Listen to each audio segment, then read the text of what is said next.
That's why I couldn't find it. I was looking for it. We are live. We're live? We're live. Are we over? We're on. Welcome to episode 1 of Wrestling on the Rocks. That's right. This is a show where every show is our first show because we don't move on until we hit perfection. And we are nowhere near perfection. Guys, I am at Ref Marsh. This is WOTR, the show.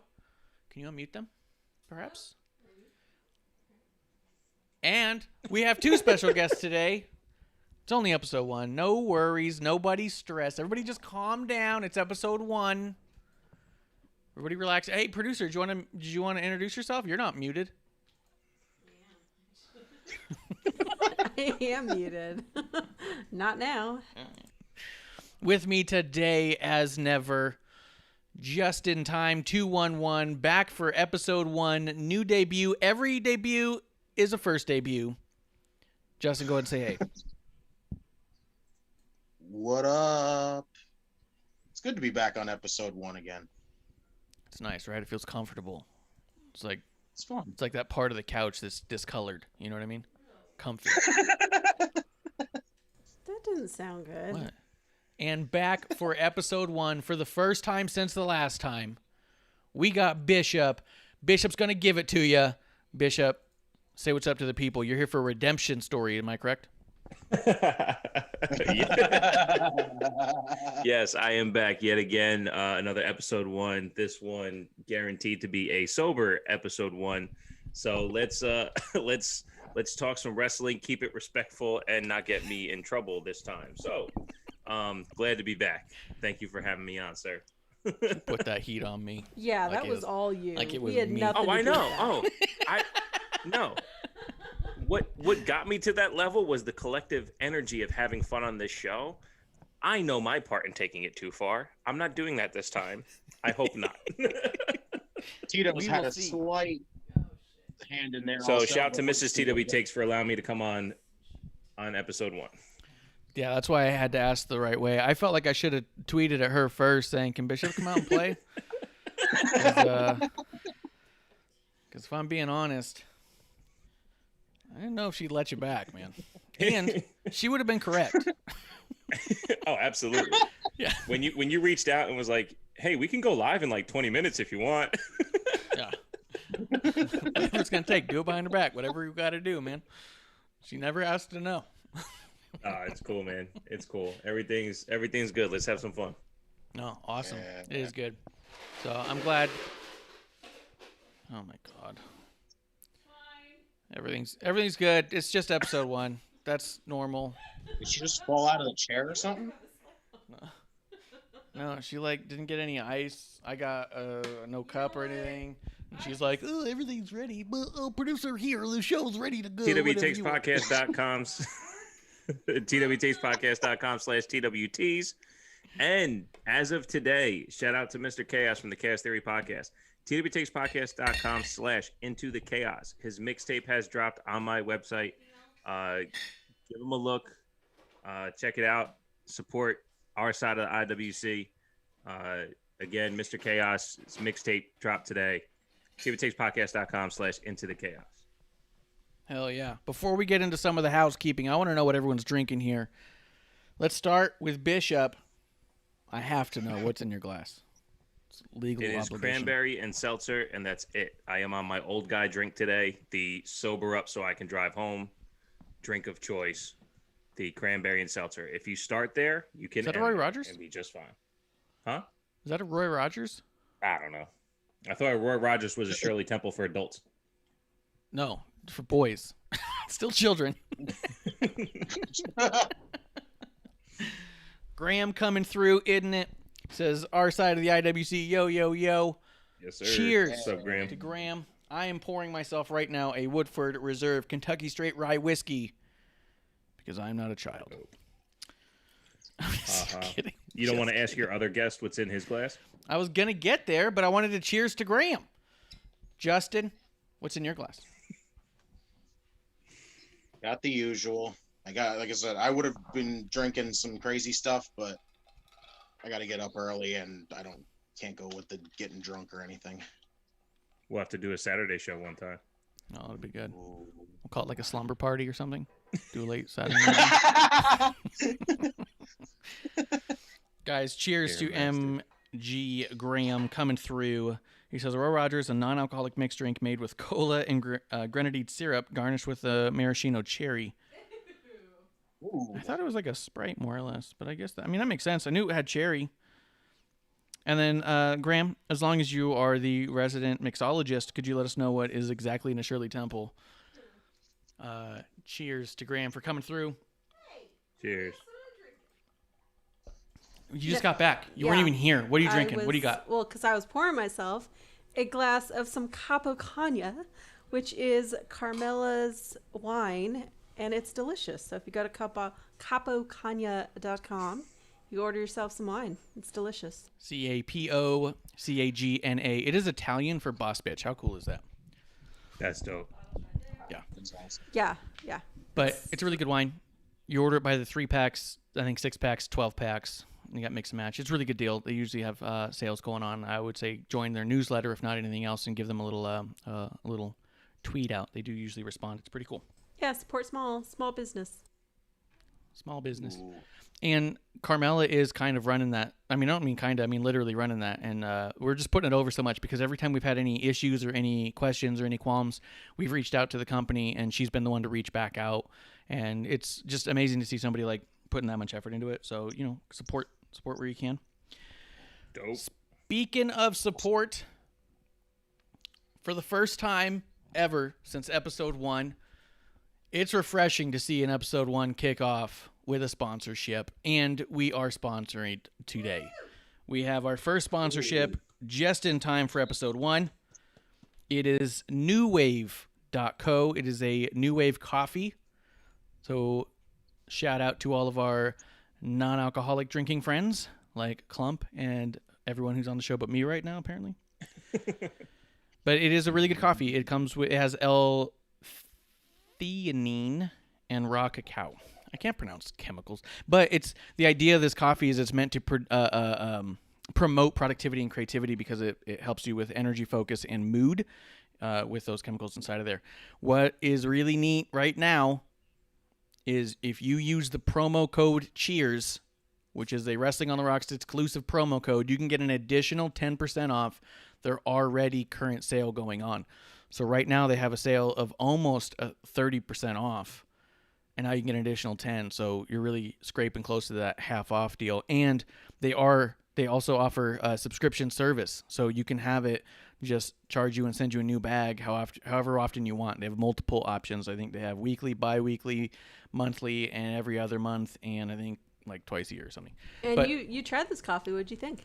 It was awesome. It was really good. I usually drink my coffee black, and this was a good one to do that. I like the hints of chocolate. It was creamy. It was easy to go through. I usually drink a gallon or so of coffee, and I was not afforded that opportunity with this one, but I didn't notice. I thought it actually really did improve my energy, which I thought was really cool. So everybody check it out. Soon? Newwave.co. It is NOOWAVE.co. One more thing about these guys that's really cool is it's not these guys. It's one guy. The guy's name is Greg, and he runs the whole thing. Greg is also, notably, a professional wrestler who was trained by Lance Storm. Wow. They're all Lances, man. What's that coffee do again? I didn't have it today. That's why I'm off, man. Yeah, you need to drink some coffee. But he was trained by Lance Storm, and he is a professional wrestler. He goes by Brody Vice, and he's outside of Florida. So support wrestlers, support small businesses, support everybody, man. The other thing I'll just throw out as housekeeping, I am doing the editing now for Pro Wrestling for Life with Sean X-Pac Waltman. So give them a like, give them a subscribe. Everything you do for them helps me as well. So just giving that a quick note. Bishop. Yes, sir. You want to tell people how to find your T-shirts and any kind of promo code that you can give them? Well, it's funny that you ask. For listeners of this podcast, if you go to twtakes.podcast.com/TWTs and you select any item whatsoever, and you use the promo code UnsuckItClump, because Thursday Clump was on fire. Clump is fully allowed to unsuck it now. And if you unsuck it Clump in the promo code, you will receive 25% off. These t-shirts that you see behind me, dope merch. Rocking the red one myself today. I'm rocking the pink one Look right at now. that. Marsh pinked up. Pinked Marsh up. loves pink. It's Damn, so I comfy feel I can like wear it the as an left out undershirt. one here.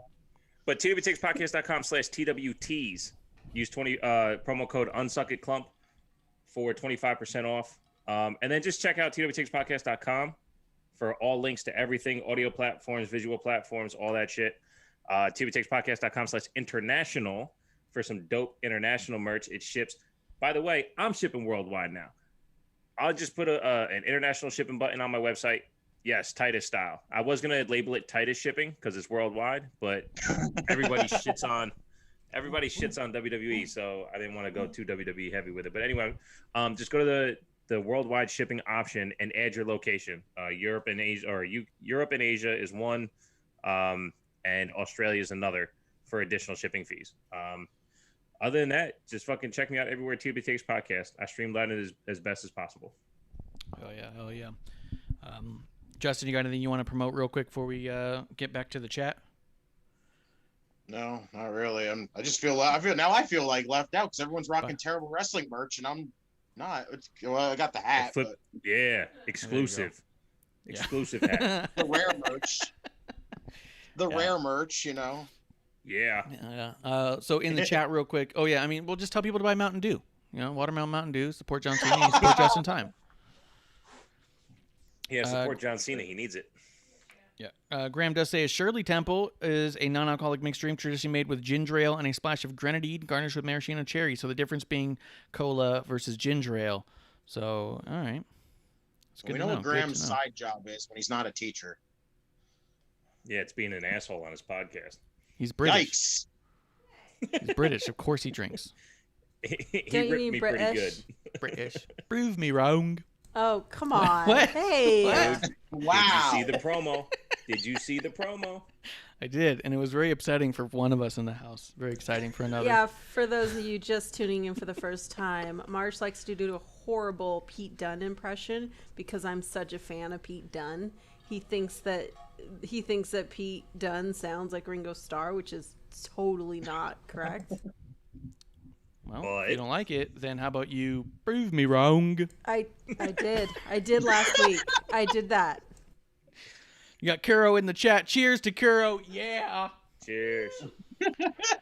So now we got what? The Pete Dunne impersonation, the Drew McIntyre impersonation. Oh, did you hear Corey Graves on commentary? We'll get there. But he made a comment, and I was like, oh, shit, here we go again. But let's get it. He says he's nearly on holiday. Scouse and Brummy are not the same accent. Well, Yeah, I don't know what that means. I mean, you don't know what that means. I mean, he's not talking about European kickball, is he? Oh, come It's another foreign language to Bishop over here. No, we're talking about a different fake sport, not that one, not European kickball. We're gaining enemies tonight. What are you talking? Prove me wrong. Prove me wrong. What? This isn't how you gain. Hey, gain are we live? listeners. Yeah, we'll get started here soon. We'll go live soon. Yeah, it's all in All our right, minds. Graham's educating you. He says, Let's see. He does say Brummy is Birmingham accent, and Skews is Liverpool. It's the What's same Manchester? I don't know. What that Manchester means. and Bristol. What are those two? Because they Hey, sound Graham, different as well. Can you say more words, please? I don't understand. I don't. Prove me wrong. I'm not even drinking. It's amazing. Let's go. Let's go. Let's do it. Guys, as far as news went this week, if you guys have any news, let me know. The only news I saw was some new additions to the board of directors at WWE, which I thought was interesting and notable because none of them are within the wrestling business. They're like sports guys and business guys and stuff like that. Tell me what you guys think with the sale of the network to Peacock and with these long-term Fox deals in USA. It feels to me like we're getting to a point where they're going to start selling larger chunks of the company out. Like we might see, like the network already lives somewhere now, so the archive stuff is away. I think we could potentially see like the live show stuff being its own like mini branch. Like I feel like Vince is putting together a little chop shop of WWE right now to make it a larger company, but across a wider plane. So it's not just him doing literally everything. Because I wonder, and we'll get to your opinion in a second, I wonder if anybody in the world is cyborg enough to do what Vince McMahon does, to be that robotic and that much into sacrificing literally their life for this one thing.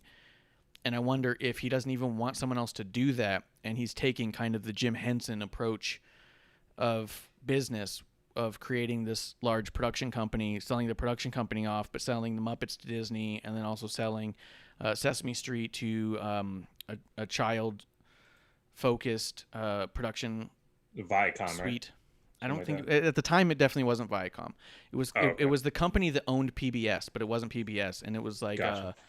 it was like I want to say it was the CCS or something along those lines. It's hard for me to remember every little detail like that, but I'm very interested in Jim Henson in general, so it's a lot of stuff that I've read, and I feel like this feels similar, where they're breaking it up to get the legacy to be under their own umbrellas and protect things. So I think you could get someone like a Triple H producing the day-to-day wrestling shows, but you wouldn't have someone like a Triple H running the WWE network. You know what I mean? We'll start with Bishop. I know I dropped a lot there. What do you think about this? Well, so first I don't fantasy book, right? And that sounded like a lot of fantasy booking. The fuck? So I kind of agree with what you're saying. I just don't understand why he would. Well, okay, so number one, you don't like understand 100. contracts. I don't fantasy book, right? So everything has been on a deal, a contracted deal. It's not like even the Peacock thing, it's US exclusive that it's done that way, and it's only I think 5 years. So it's not like it's here, take our back catalog forever. You know, yes, I do see that what you're saying, they're maybe testing things out to potentially go that route and just say, all right, you guys have this is new company. But I don't know why the end game would be to have such a division without like a structured umbrella per se. Do you know what I mean? So like, why would they? Because I thought the network itself, WWE network itself, besides some streaming lags, was kind of perfect. They just didn't have the people reach. So if they migrate back from Peacock and they have network, plus let's say they buy, I don't know, whatever channel on TV, the network now has a WWE channel on TV, kind of like the Yankees have the Yes Network. Will we see a WWE TV channel as well? I think that's actually the end goal, to stay WWE everything, have those commodities. But right now, I think they're just getting the money while they can. I mean, if you're going to get $1 billion, you take $1 billion, especially when you don't have to give anything away because they get it back. But they disassembled their entire corporate structure around the network. Yeah, they got rid of at least 30 media people, fantastic employees. I personally don't think that was because they wanted to. I think it's because of this restructuring, this new move. I mean, that's only because I follow a lot of the executives, and I gotta agree that it is what it feels like to me, that it seems like it's gonna have a lasting legacy versus the day-to-day of one person or one family holding control and really having to manage the day-by-day, because that's a lot.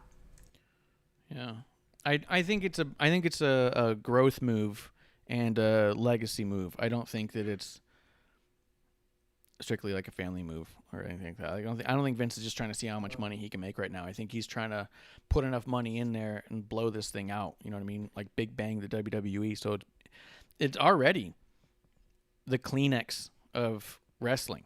You know what I mean? Yeah. It is the name brand wrestling. People go, oh, you do the WWE? To indie wrestlers. Well, so you guys think that those jobs won't come back after 5 years? I think I personally think it would come under a different company. Yes. Like under a different ownership. Still possibly the same name, but definitely the legacy of WWE. But I think the fact that Stephanie McMahon has been so headstrong when it comes to the philanthropy side of the corporate structure, and obviously they have this whole warehouse full of a museum style that they've got already pretty much set. Like, those kinds of things make me think, oh, they're not thinking of just wrestling. They're thinking of future long-term legacy. Yeah. Because I don't think it would come back. I don't think that you run a network or any company for 5-6 years, sell it off, dissolve that entire part of the company, and then intend to just buy it back in 5 years, because you'll literally be starting from scratch. You got rid of everybody who built it to begin with. So now you'd have to have people who inherited it trying to train people on what to do next, who are training people to take over for them. Like, it's a sloppy move at best if you think that you're going to buy it back. Now, I do think that they'll probably use it as a bargaining chip. Do we want to stay with Peacock? Do we want to go to HBO? You know, we always could go back to our own network, right? That always could be a possibility, but I think that's a leverage move. I don't think that's a long-term move. So But then how does that structure itself overseas? Because Canada and what the fuck happens outside Europe of and all America? them, they don't have to worry about it. USA, Still- USA, USA, USA. Justin, what do you think about all this? I honestly have no idea, because I don't get into anything like business related like that, because I don't know jack shit about it.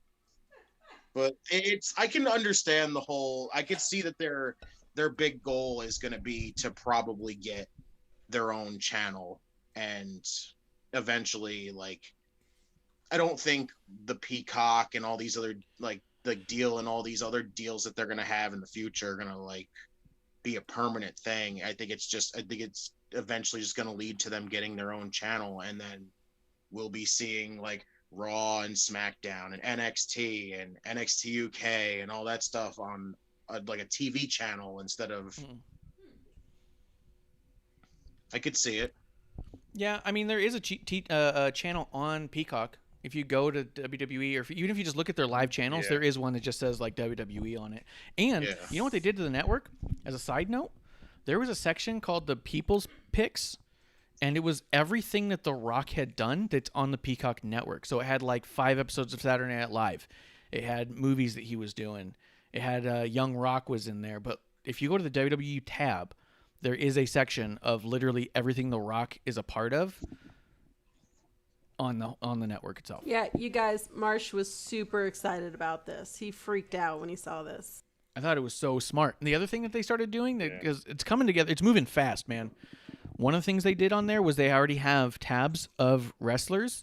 And remember, previous to the last update, if you searched Becky Lynch or something, you would get a list of everything she was ever a part of. But it was also kind of messy, because it was like, if they had a highlight thing, it was there. If they had the pay-per-view, it was there. If she was in a Smackdown, it might show up, but it would show out of order. Then the update happened. You would look up Becky, and it would be like the specials they have on Becky and like random stuff. It wasn't inclusive of everything. This one has like her matches all separated and together. It was dope. Wow. And Stephanie McMahon, like I said, during the pandemic, she did say, you know, we discovered that we don't need to create the wheel. We are content creators. You know, we're not technology. You know, we're not spearheading newest technologies. This is what we're about. We're about the content. So I think when I read that, I remember thinking like, oh, this is a shift. This isn't we want to do everything and be everything in technology. We want to have a legacy. So then Marsh, what do you think that the WWE themselves would control? So, because I'm kind of on board now, right? Because A&E is doing the documentaries, and they're coming out great. And you see what happens when you allow A&E to do them as opposed to WWE. Then again, Those WWE are joint 24s. ventures. But is everything going to be a joint venture going forward, and what do they have in house? That's like, because that's what I'm saying. Like, I can't see the end goal because they've had their hands on everything.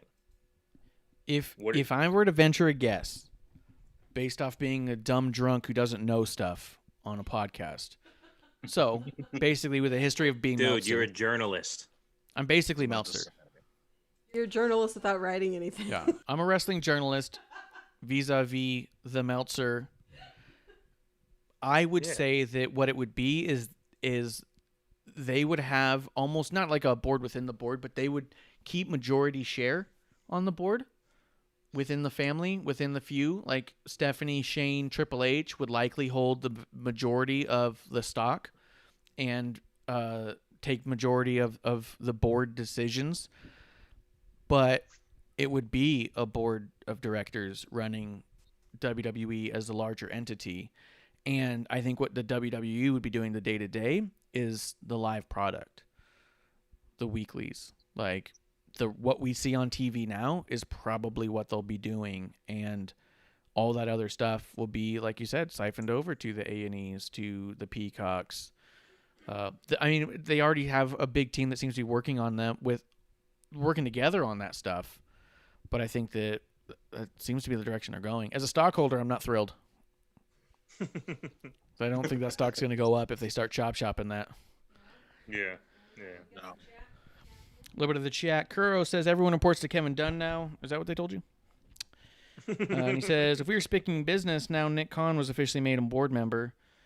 Yeah, but I don't think anyone thought that wasn't going to happen, right? He was already president or some shit. So he was basically already there. So I'm not surprised about that.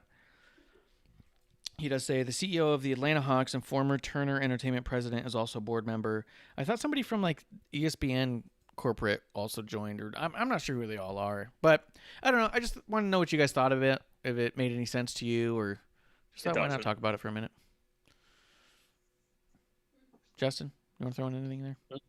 No, not really. I guess I don't know much about that kind of stuff. They just seem to be contracting for value. I mean, ever since SmackDown got $1 billion from Fox, it's like, okay, now NXT gets a couple $100 million to go on to USA, and now Peacock gives them $1 billion. I don't know why they wouldn't continue just to try to negotiate these butchered contracts for those entities without maintaining the control. It sounds like you guys are thinking that they're just gonna obliterate their control, and here we'll license our entities to you. I just said the opposite. I just said they would be maintaining control through the board, but they wouldn't be handling the entirety of everything. No, of the production. Yeah, they would relinquish control of production, but no, you can't do that. But no, they would still let somebody else do all the legwork for them, just because they're saying it's not going to be their cameras anymore. It'd be someone else's cameras. Just because you tell someone what to do doesn't mean that you're the one doing it. Okay, but then they had a match with zombies. So yeah, it feels fantastic. like there's already, but I'm saying that it feels like there's already an influence that would not have otherwise been, if that's not the direction you're going. They never would have had the zombies before. There was an outside. Okay, and what I thought that you were saying is that it would then be Netflix's cameras shooting the match as opposed to WWE deciding how that match goes. That's what I thought you were saying. No, I'm saying that they're going to be, we shoot it the way we shoot it. You're not going to make a documentary about us without our input because we have all the archive footage anyways, although it lives with Peacock. But at the end of the day, they're saying, okay, fine, you can do all that stuff. We're going to need zombies. We're going to need them. And then it's like, sure, we'll put it in the middle. I don't know why I'd be in the middle, but you know what I mean? I think we're already seeing an influence there is what I'm saying. Gotcha. I'm fine with this as long as it leads to a amusement park. I think the amusement park is a thing, man. I think it's going to happen. I think that's the end goal, and I'm happy with that. Yeah. Let's see. Okay, so there is one person that had something to do with ESPN. We'll see. We'll wrap it up here on Kuro's thing, and then we'll get into the wrestling stuff. He says, Connor Shell. That better fucking not be his name. His name better not be Shell twice. I think that he removed a punctuation that should have been there, but it says Connor Shell. I just hope it's not Shell twice.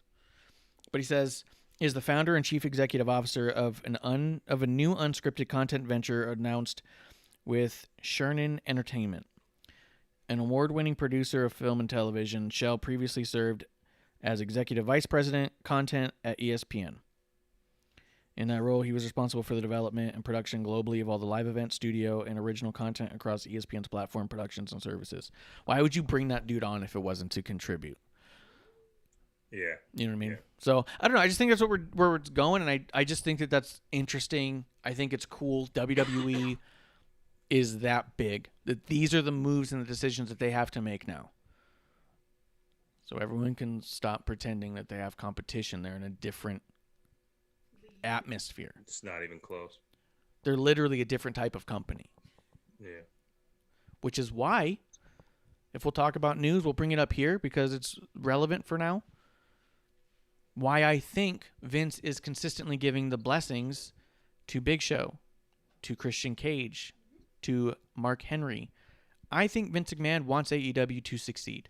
And I think we see it when you have guys like Mark Henry, who was working backstage at WWE a month ago, get his blessing to go work at AEW, because I think that Vince also believes that people like Mark and Show and Cage can help the young talent who are being surrounded by other young talent and not the types of veterans who have the type of office experience needed to make that thing something bigger. I think Vince wants it to be bigger. I think he wants it for the health of the industry in general. I think if AEW does well, it helps WWE too. What do you guys think about Mark Henry joining AEW? I'm gonna start with Justin. I mean, when I watched, because I didn't get to watch the show until like Monday, but I have like mixed bag for it because they're still signing up legends. I get it that you're not putting them in a wrestling capacity, but it just feels weird that you're still picking up ex-WWE guys when you said you wouldn't have a spot on the roster for ex-WWE guys and all of them. Like it just doesn't, I don't get it. None. Bishop? Yeah, look, it's great. I mean, when I used to listen to Busted Open, Mark Henry used to say it all the time. I would love to get in there and teach them this. I would love to get in there and teach them that. Big Show said it when he first signed with AEW. Oh, the guy I would want to come in is Mark Henry, because I think we have something special, like one last something special in us together. I'm all here for it. I'm here for both of those things. My biggest problem with AEW across the board is that nobody slows down. They're out there for themselves to make themselves look good, and then their opponents next, right? Yeah. Mark Henry's not going to allow that to happen. If the Big Show wasn't on commentary, he wouldn't allow that to happen. But Mark Henry's definitely not going to let that happen. If that's the end result, then good. Like you said, Marsh, if this is, I don't think it's Vince's master plan, but allowing Mark Henry to go there, he knows. It's like, I didn't see the Jungle Boy Christian Cage thing. I saw the hoopla afterwards, and I'm like, yeah, exactly. But if Christian lost to fucking Damian Priest, or not even Damian Priest, someone less than, if he lost to Humberto Carrillo, people go, why would WWE bring back Christian just to lose to Humberto Carrillo? But they don't say that about AEW. Hold the sides accountable. Let's move forward as wrestling fans and realize what is actually happening. Justin, you said it. Cody, out of his mouth, there's no place on the roster for them. Guess what? There is a lot of places on your roster for all of them. And that's fine. Now that they're here, admit that and grow as a performance. You'll gain more fans. I think so. I agree. I don't think that it's Vince's master plan. I think that Vince is not trying to fight it. He's not trying to take them down. He's not doing any of the things that he could do otherwise that would be a problem. He's releasing talent at their whim when they ask, and he's giving blessings to these legends who he could otherwise be wrap them up in other contracts. You know what I mean? Like, he doesn't have to let all these people go, but he does it. And I think he does it knowing they'll go there to help them, because I think he sees what a lot of the people who objectively watch it sees, which is a lot of issues that don't need to be there. A lot of things that look super amateur that don't need to look super amateur. And I think that he has the same hopes and aspirations that those guys have when they go there, which is go there, hope that they listen, you know. I listened to a lot of the Jim Ross podcast, and it sounds like he stopped giving advice because it sounds like that he was giving it for a while and was being told that he didn't know what he was talking about. And then you go fast forward and you see that JR says in the most diplomatic possible way that his personal favorite wrestler right now is Randy Orton because he just does not disappoint. Plus, it doesn't hurt that he signed him, so he's a little biased towards him. And even said, if someone were to say to me that they think Kevin E. Omega was the best in the world, I wouldn't argue that. He's fantastic, but that's just a subjective opinion on either side, whichever way you cut it. And then Jericho, Matt Hardy, and Kenny took to Twitter to call Jim Ross names for having an opinion on his personal preference. So it seems like, yeah, why wouldn't he? You know, why would he continue to even voice his opinion if you guys are gonna ridicule him literally? And then I didn't watch the Double or Nothing, but I was in a couple group chats that were, and I could have watched it, but I refused to. We'll talk more about that on Thursday. But they said at one point, they go, wow, that's the fourth shot someone's taken at JR for saying that about Kenny. So on air, they're taking shots at him. You know what I mean? And fans notice it enough to bring it up in a group chat. You know what I mean? Did you see did you see when Ed Vert got let go? Somebody tweeted at Jim Ross and it's like, I have no interest in going. I have no interest in that job. I'm comfortable where I am, or I like where I am, something like that. Yeah. But they continue to disrespect him like this. Like, look, I think he's past his prime. I don't think he's doing a great job on commentary. I don't think that even necessarily the things he says are 100% poignant all the time. But who is, right? Yeah. I've said this on your show before, episode 1, I think it was. I think I typed into chat. The only thing we ever owe anyone in this world is respect. Yeah. Nobody over there respects him. And it's blatant. He's not in on the joke. Yeah. Yeah. And that's my concern is that as much as I agree with you that Mark Henry could be the one in the back to be like, hey, no, that's not how we do things in a business, it's going to come down to those people willingly accepting that as information to take heed to, right? If you have a bunch of people there, is he going to be, because the thing is this, is you see stuff all the time and you go, but look at their staff. Like they have legends.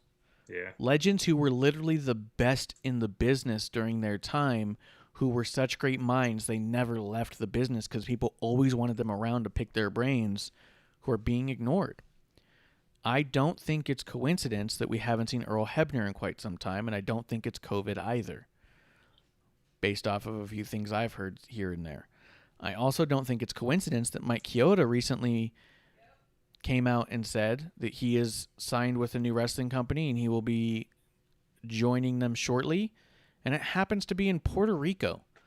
So he's going to need to be taking monthly trips to Puerto Rico to continue working, and he's hoping to coach and train and referee, and he's doing it with the Colones in Puerto Rico. We've seen Mike Chioda on AEW TV. If you have guys like Chioda and Hebner literally walking away, it's because the locker room's not listening. You know what I mean? And they're not going to be made fools of. That's what I'm really curious, because again, I haven't listened to Bust Open in months, but there's zero chance something is going to happen and Mark Henry not talk about it. I would. It's true too. The one thing I would love to see out of this, and again, no offense to AEW, I'm really over the whole thing.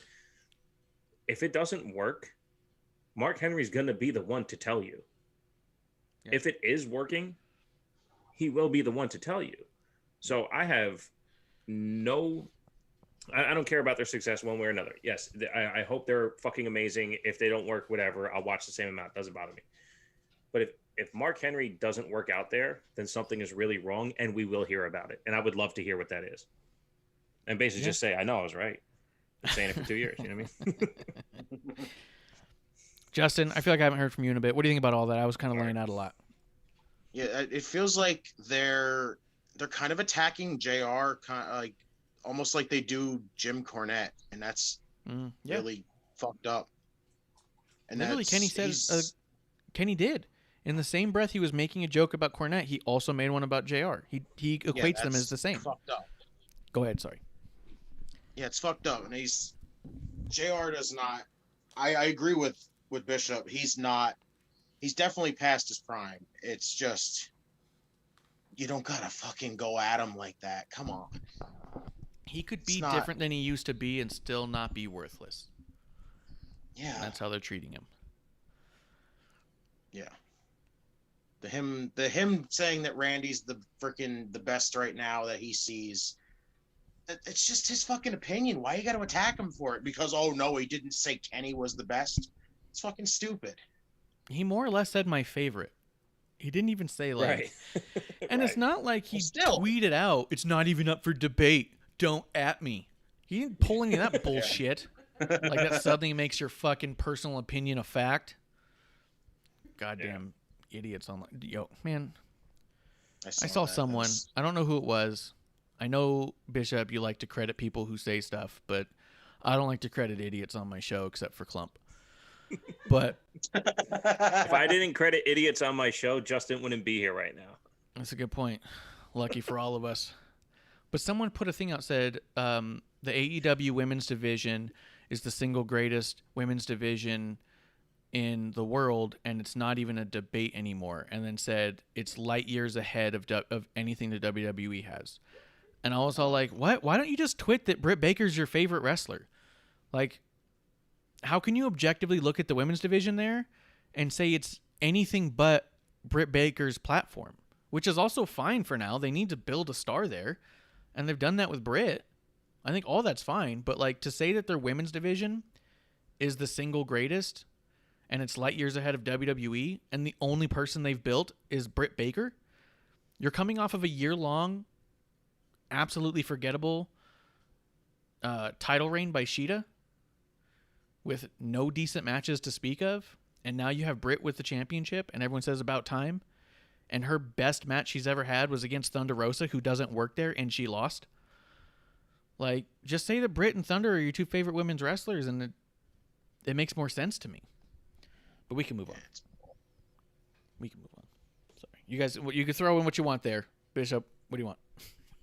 We've had this debate before, and it's not even a debate. It's because we're throwing logic into an illogical situation. So, I mean, it's not even close to have that debate, and people who talk about it that way are just fucking idiots. It's just weird. Justin, anything you want to throw in there before we talk SmackDown? Nope. Let's go to SmackDown. Let's just talk SmackDown, guys. I didn't mean to get so Thursday on a Tuesday, but I did. Save the rest of it for Thursday. Yeah, 100%.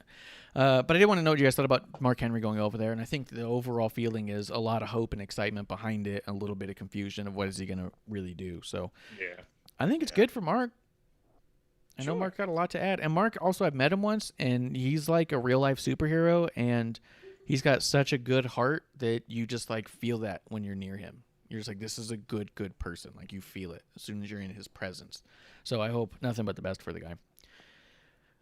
Jeremy does say in the chat, I said it while watching Double or Nothing. I think that JR needs to move to a talent relations role or something backstage and replaced on commentary with Taz or Paul White, or apparently maybe even Mark Henry at this point. Apparently he's going to be doing commentating. But or more I don't even know. As everybody freaking wants. Yeah, I don't know.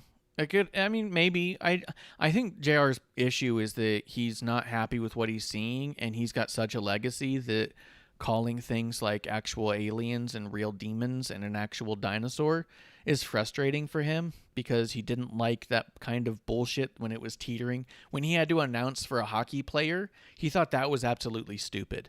So the fact that he has to announce for a dinosaur, a demon, a space alien, like, I think his frustration comes out.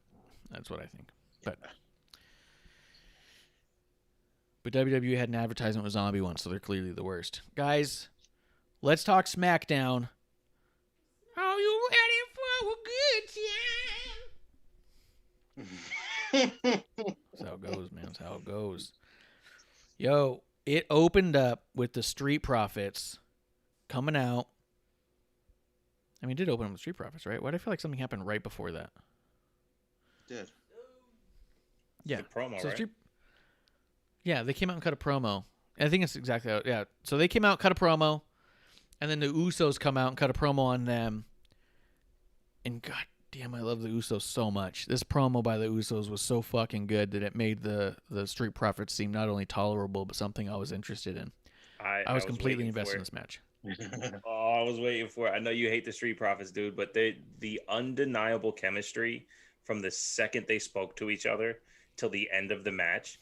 I believe I tweeted, "Give me this for the next 6 years" or some shit like that, like, or the next 6 months for sure. Just, I mean, we knew that the potential was what we saw Friday, but I thought that was after working with each other, not night one. It was incredible. I said it too. I said, I hope we get more of this sometime down the line. Like, because those two, the four of them together just seem like they're going to work amazing constantly. Yeah, absolutely. My only issue is I really think the Street Profits are heels in this story, and I don't think it helped them that they were being incredibly culturally insensitive by mocking the Samoan language in their promo because they thought it was funny. But it didn't endear them to me. And then when the Usos came out and said, "You calling this a dream match? Well, welcome to your nightmare." The way they're yelling at each other. Fucking loved it, man. Simple but effective. So so amazing. I've missed it. And that's as great as Roman and Jimmy have been. I mean, I love the Usos and their chemistry. I mean, they haven't wrestled together in over a year, and the match was fucking damn near flawless. Damn near. That was a fucking main event match, man. They wrestled like, even though they've been apart for like almost a year, that they haven't even been apart at all. Yeah. I mean, they are twins, but still. Yeah. A full year of not wrestling together against a team that they've never wrestled before? Come on. It was amazing. Yeah. Did you guys see Talking Smack at all? No. In Talking Smack, Paul Heyman told a story of the first time he met Jimmy and Jey Uso, and he talks about it's when he was managing the Samoan SWAT team. Back when what was it? It was Rikishi when he was Fatu, and I forget who else was in the tag. I want to say it was like Sika or something, but it was a Samoan SWAT team, and he says that he goes over there because Rikishi's like, "Hey, come check this out," and he looks in the ring, and there's two 4-year-old twins doing dives off the top rope onto each other and stuff, and you just kind of take a second to go, "God damn. This couldn't be more in their blood. This couldn't be anything but their destiny." Like, if they've been literally frog splashing since 4 years old, it's no wonder that they're this goddamn good. I also thought it made Street Profits sound stupid when they're all like, you know, "Who are you guys?" And, "Oh, you've been off for a year, but we've been doing this for 7 or whatever." And it's like, motherfucker, they've been doing this since birth. First off. Secondly, you two doing this for 7 years? Fucking 5 years of that was being a crash pad for Alexa Bliss in the training center because you two couldn't figure it the fuck out for 5. So how would you fucking relax? They were a randomly thrown together team. Dawkins was back and forth between random partners before Tez was even on TV with him. Yes. Like, what the hell? Dawkins holds the record for the single longest person to remain in NXT and not get fired and eventually make it to TV. No one's been there that long and was either not fired or made it to TV. So I don't know what it is. I don't know why he's there. He looks incredibly gassy. He moves like a child on a trampoline. But this match was fantastic. And their chemistry and their back and forth was fantastic. I do think that Montez Ford doing his big fucking eyes and trying to make these big cartoonish looks and responses to everything the Usos was saying, I was like, I want to fucking slap you, dude. I hope they kick you right in the head. And they did. I loved it. I even questioned it. Yeah, 100%. That's why I was like, well, these guys are the faces and these guys are the heels. Because I want these guys to kick the shit out of those guys. And then someone was all like, I don't know how they're going to keep the Usos heels. And I was like, what the fuck are you? Who said they're heels? Are you fucking booing them at home? I was confused as fuck. But anyways, it was a fantastic match. Usos win. So now they get a shot at the titles against the Little Mysterios. I hope they fucking steamroll the Mysterios. You hope they do what? I hope they steamroll the Mysterios. They had the Mysterios had their moment. I love it. And down the line, I would absolutely love it to happen again. But again, just the Usos being together, the energy that they presented on TV, the way it just looks, the way it feels, don't stop it. Don't stop it. Yeah, 1,000%. The Mysterios may have only had like what, couple weeks of a freaking title reign, but this Uso story is too big to not, to not give them the tag titles. I'll be honest, the only way I see the Mysterios keeping the tag titles is if Roman fucks it up for them. And I'll take that too. I would not be surprised if in the middle of this match, Roman spears Jimmy and just leaves him and then walks back up the ramp. And Jay's all like, what the fuck? Oh my God, whoa, what the fuck? And then the Mysterios fucking hyper kick Jay and pin him. And then I could see that. And then it being like the fuck is that about? And he's like, acknowledge me. And then I just go, oh shit. Jimmy should have acknowledged him. In my mind, that's the only way the Usos don't pick it up because they just look so fucking good right now. Yeah, it'd be great. They do the best job of telling stories. It's a completely different show than any wrestling show we have. Yeah. Yeah, I agree. I absolutely agree. Let me see. I feel like I'm missing something in my notes here, so I'm going to look this up. Let's see. I know Jimmy and Roman. What? Jimmy was talking to Roman and Jay about the match. Yeah. And they had the match. I feel like there was a fucking promo thing before this next segment, but I guess not. Yeah, the Riot Squad versus Natty and Tamina. Went right into it. No intro. Went right into it. Yeah, Natty and Tamina came out, and then so they came back from commercial, and the Riot Squad was already in the ring, no entrance, and then no bell either. No bell. They were just no bell. The match already started when they came back from commercial. That's a really good point. Yeah, it was in it. They were in it. Yeah. Really what do you think about this stuff, Bishop? No, it bothered me. I mean, I'm a huge Riot Squad guy. I mean, they're worth more than that. And not only that, I mean, you've said it about Natty forever, but when you have pedigree, when you have, and not that they have legacy, but like they're an actual tag team in the tag team division, and they're never featured unless they're getting their ass handed to them. But they even announced before commercial that Natty and Tamina would be facing the Riot Squad. So I'm like, cool. We're getting Ruby and Liv. Oh, no entrance. Never mind. And no bell. The match has already started. What the fuck is going on? They deserve more than that because they know what the fuck they're doing. And I want to see them. So maybe I think they deserve more, but it's fucked up. What do you think, Justin? Yeah, Riot Squad's sadly back to being punching bags again, and that's ridiculous because they're a great team and they should be utilized more. But again, even to Natty and Tamina, that was fucked up because you just put them in there and you're like, okay, well, you're in the middle of a match. There you go. You don't get an entrance either. It's fucked up. It shows how much they really give a shit about those tag team titles. I wouldn't put this on the tag team titles. I would ask you both to objectively rewatch the match and watch the Riot Squad and tell me they weren't sloppy.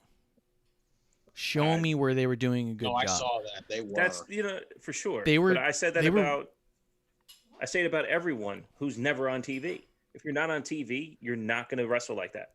Usos aside. I mean, counter argue, but that was my shtick for a while on my show, TW Takes Podcast, twtakes.podcast.com. If you're not on TV, if you don't have that interaction, it's going to be different. You need more time to get it done. When's the last time we saw the Riot Squad? WrestleMania in a gauntlet match where they didn't look sloppy. They didn't look great either. They were in there with the Iconics. You know what I mean? Like the Billy is awful, and anyone in the ring with her looks better than her. But their timing has been way off. And I agree with you. They need more time on TV to do that. But I wouldn't say that them. I wouldn't say it like the way a lot of people are. Like, why isn't the Riot Squad your champions right now? It's like, well, because they don't look good in the ring right now. You know what I mean? I do think that. From a backing perspective, I think all of us fans like the Riot Squad. They have the charisma. They have the story. There's every reason for us to be behind them. But at the end of the day, every time I watch their matches, I go, oof. And I think they need to step it up. I think they really need to step it up. Producer, something you want to say? Well, I was a little surprised because I've seen Liv Morgan on some of her social where she's in the ring, she's practicing.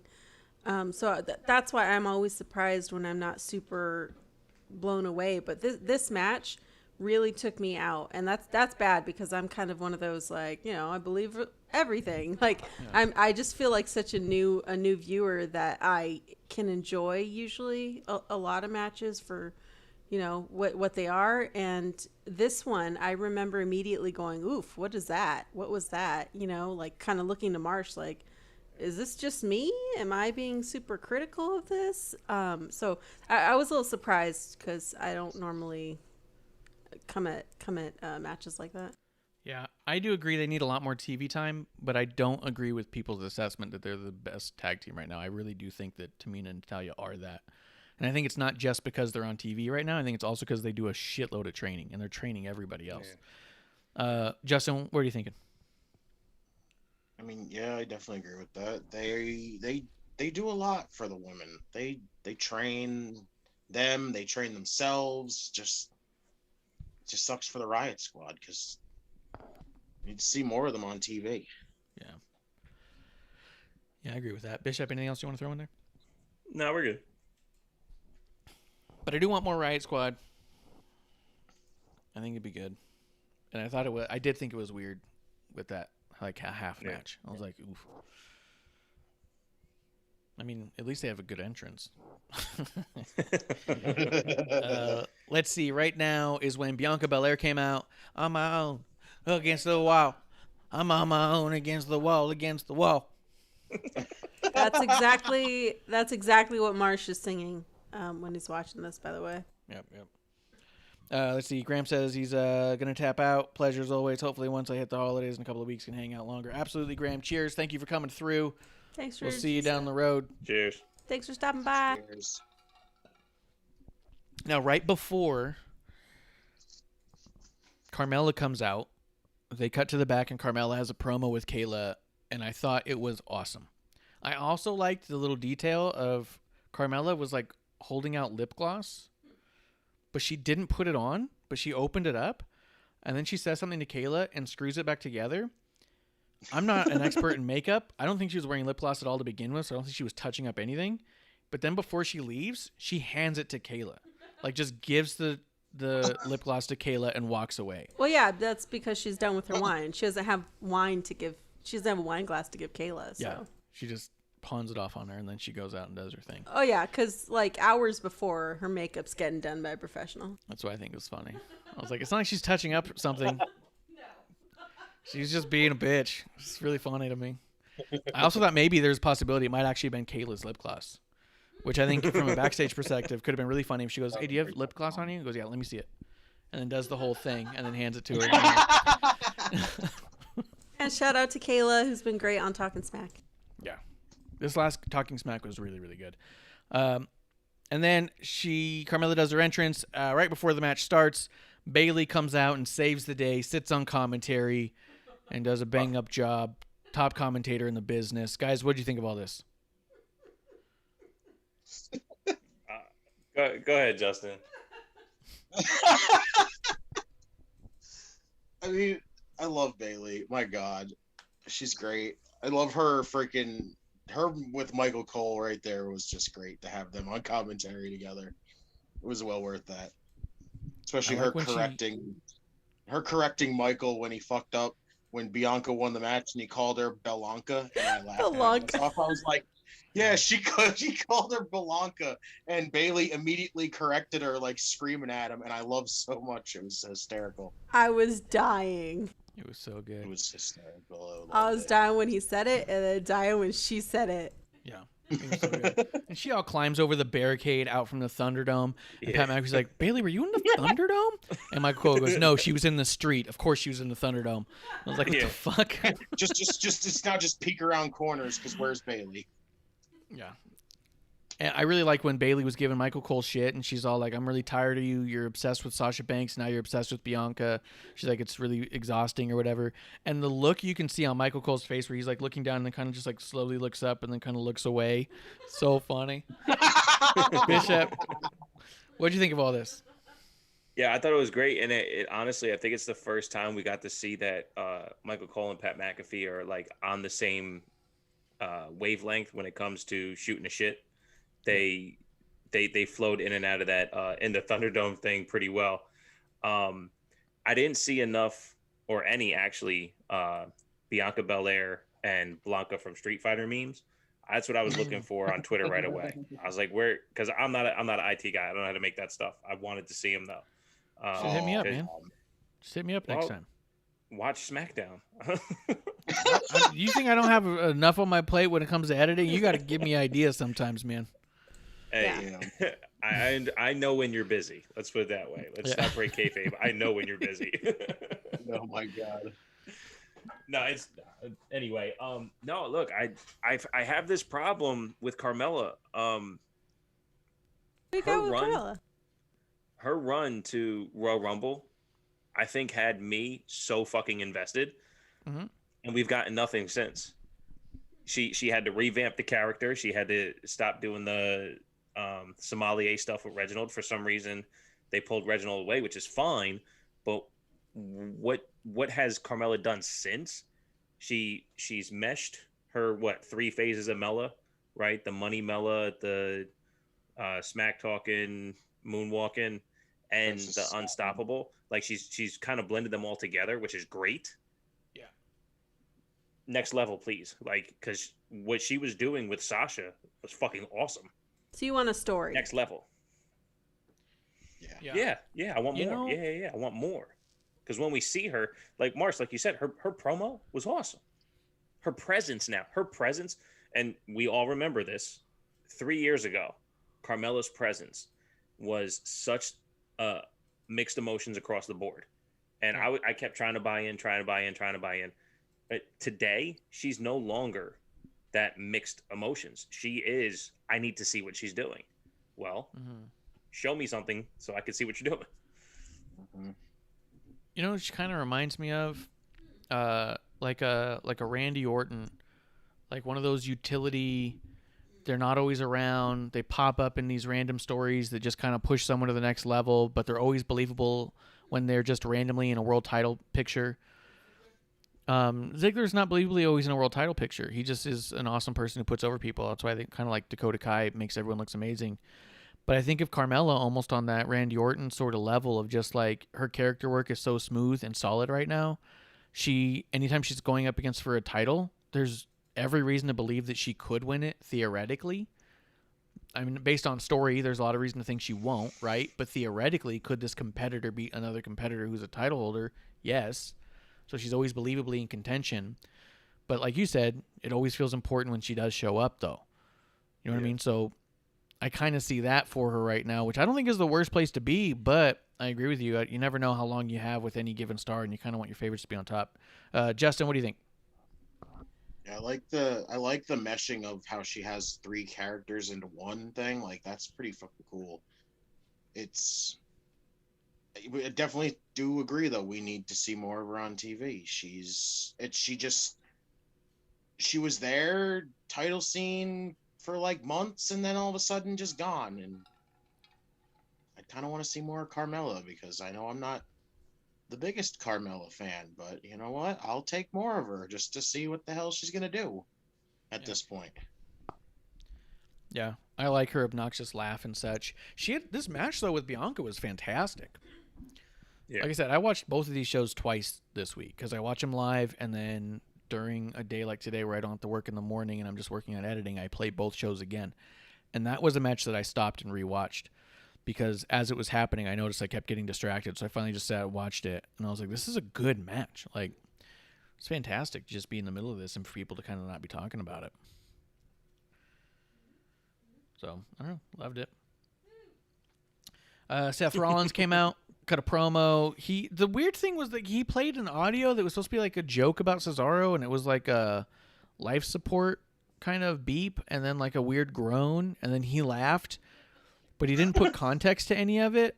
So I was all like, what? Like, What? Wait, I missed that. Damn. yeah, he sang happy birthday to himself. He was telling the fans that they're at fault for Cesaro's thing. He had another crazy King of the Jungle type of suit, which I'm sure the Young Bucks will be wearing soon enough. Happy birthday, Seth Rollins. But I liked it. I really liked what he's doing. What did you think of it, Bishop? Yeah, it's all right. It's all right. It's just Seth Rollins does this thing where he rocket ships to the top of the mountain, and it just completely plateaus. I think you have a couple of those out there in Arizona, where it's like this giant mountain and then just a plateau. He does that with the character development with me. He gets to this rocket start where everything the Messiah did it, right? It was so genius to go that route, and then it just became flat. It's not working for me without the next step. When he was stepping in front of Roman, either last week or the week before, and we got that little bit of when I came on and made a fool of myself a couple weeks ago on episode 1, the fact that they were looking at each other as equals. Well, where's that equal playing field now? Where's that next level now for Seth Rollins? And I can only take so much of him calling Cesaro Zazzaro and wearing suits for no reason. Give me something else. Now, he is on top of his game. I get that, but I've seen that. Keep going. Keep going. I do think he's in a place like a holding pattern right now. I really do. I felt like that was a tease we saw with him and Roman. Justin, what do you think about all this? I mean, Rollins does kind of feel like he's kind of pulling the Daniel Bryan thing. He's just he's putting people over at this point, which is really cool to see, but a little more, he needs to turn it up a little bit more. We need a little bit more.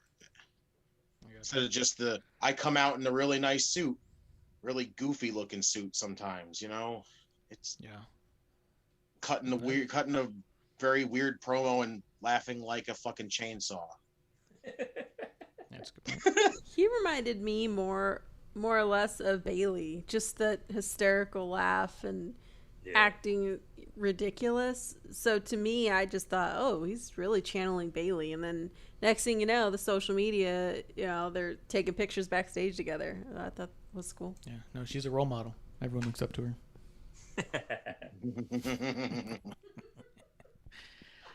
Justin, what do you think about Kevin Owens against Apollo Crews and getting the old Nigerian nail in the old throat face? Apollo! Yeah. Apollo. Nailed it. Nigeria nailed it. I wanted to see more of it. I don't know what the hell we're doing with the IC title. We're stuck in this limbo of same challengers thing, and I don't know. I think I've seen enough of it, and I want to see somebody different at this point. We've seen Owens, seen Zayn, seen Big E.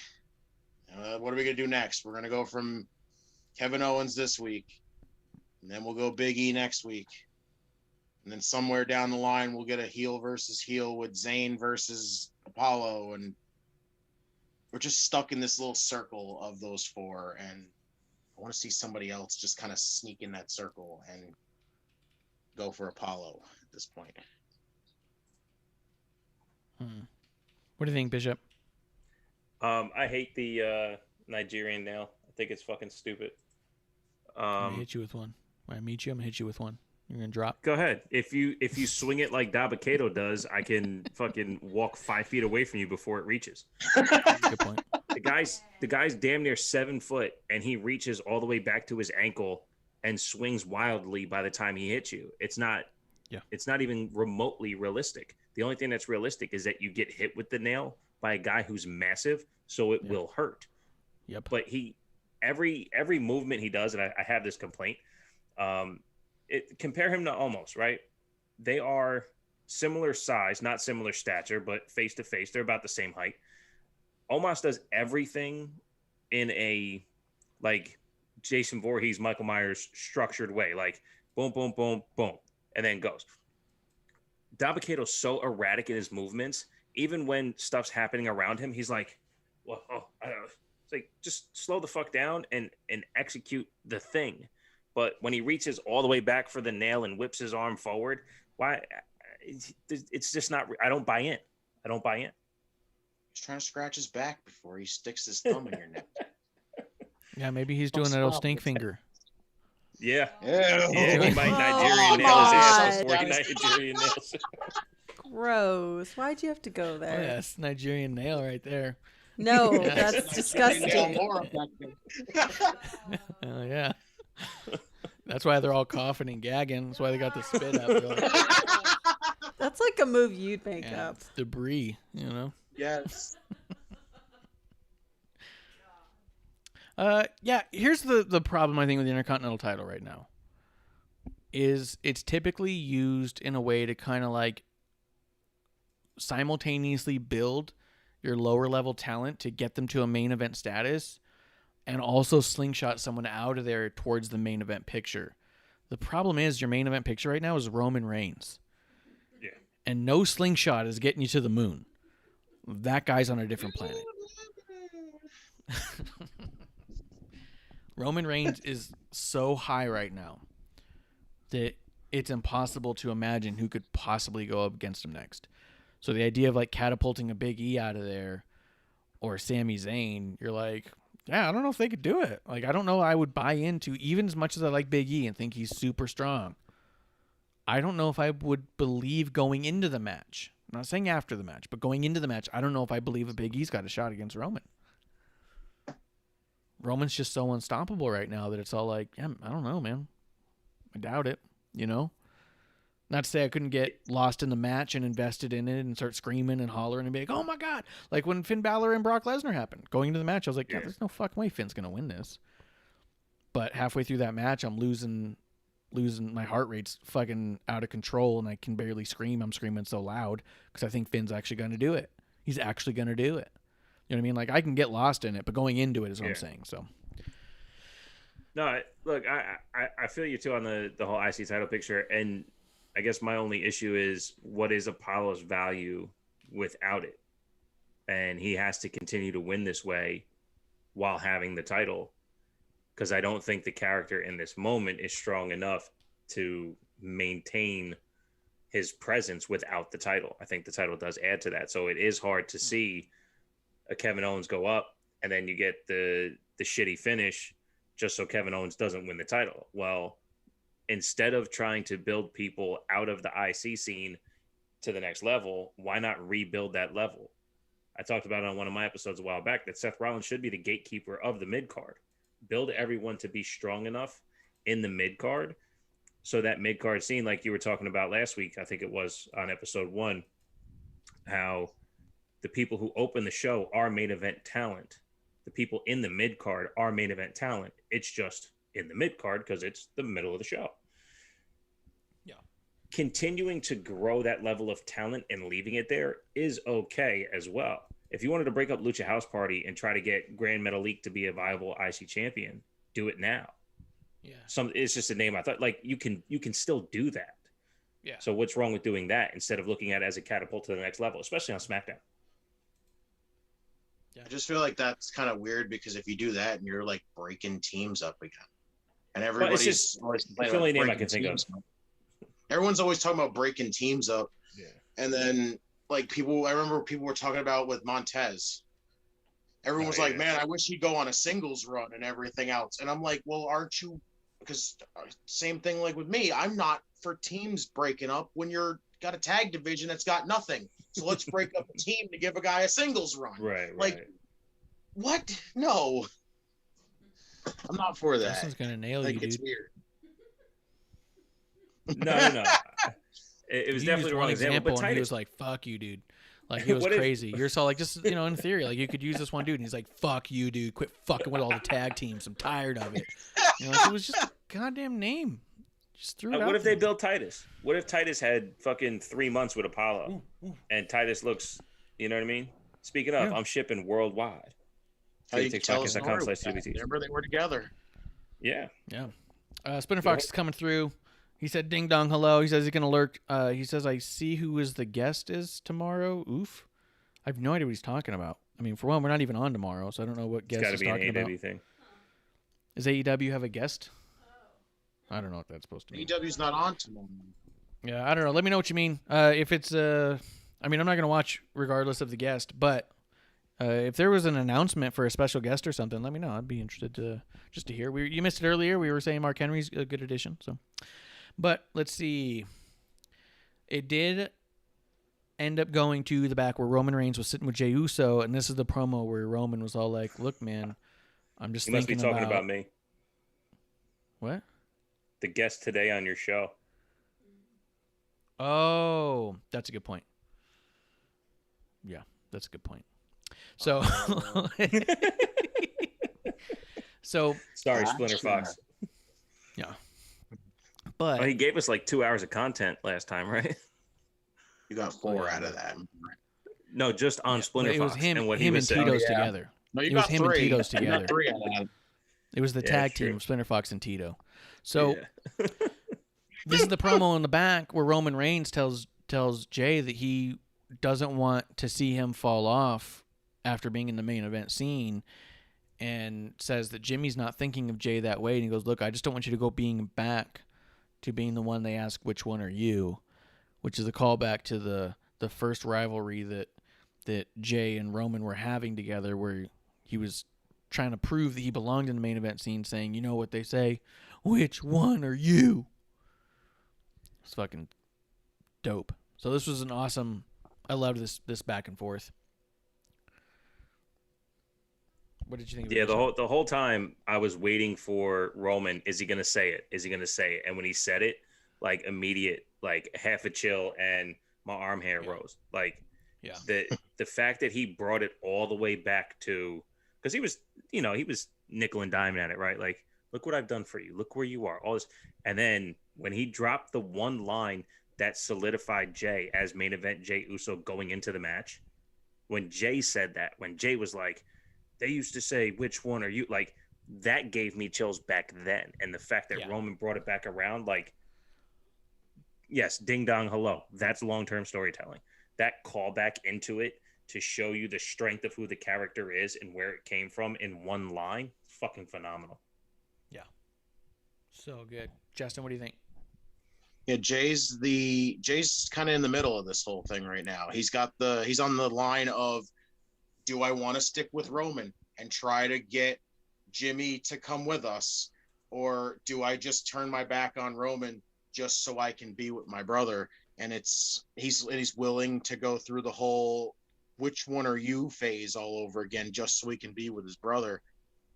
It's so freaking intriguing because it's like, what's going through his mind? What's he gonna do in this situation? Yeah, hell yeah. Let's see. Yeah, I just loved it. Loved the whole thing. Let's see. After that, we had Shinsuke versus Chad Gable, and Boogs is back. Yes. Shout to Lunar. He probably was freaking popping like a motherfucker. Yeah, Lunar was losing his mind, I'm sure. Lunar's been in love with Boogs for so long. Like, years before he even was on TV, he was like, have you seen this guy on Twitter?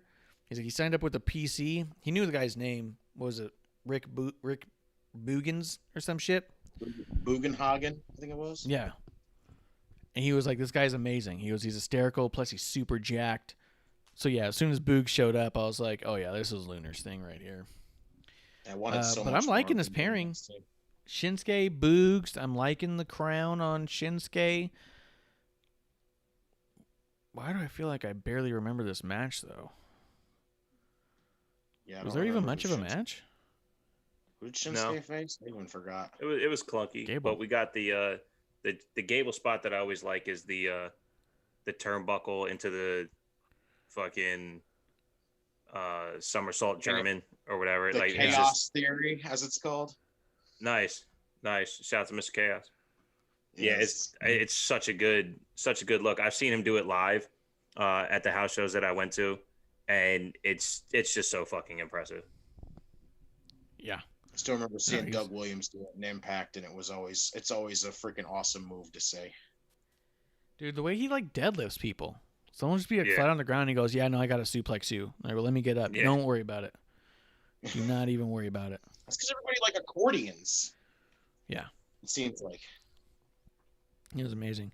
But I do like this pairing. Like I said, I don't remember much of the match, but I like Shinsuke and Boogs. And Pat McAfee losing his fucking mind over Boogs every week is so good.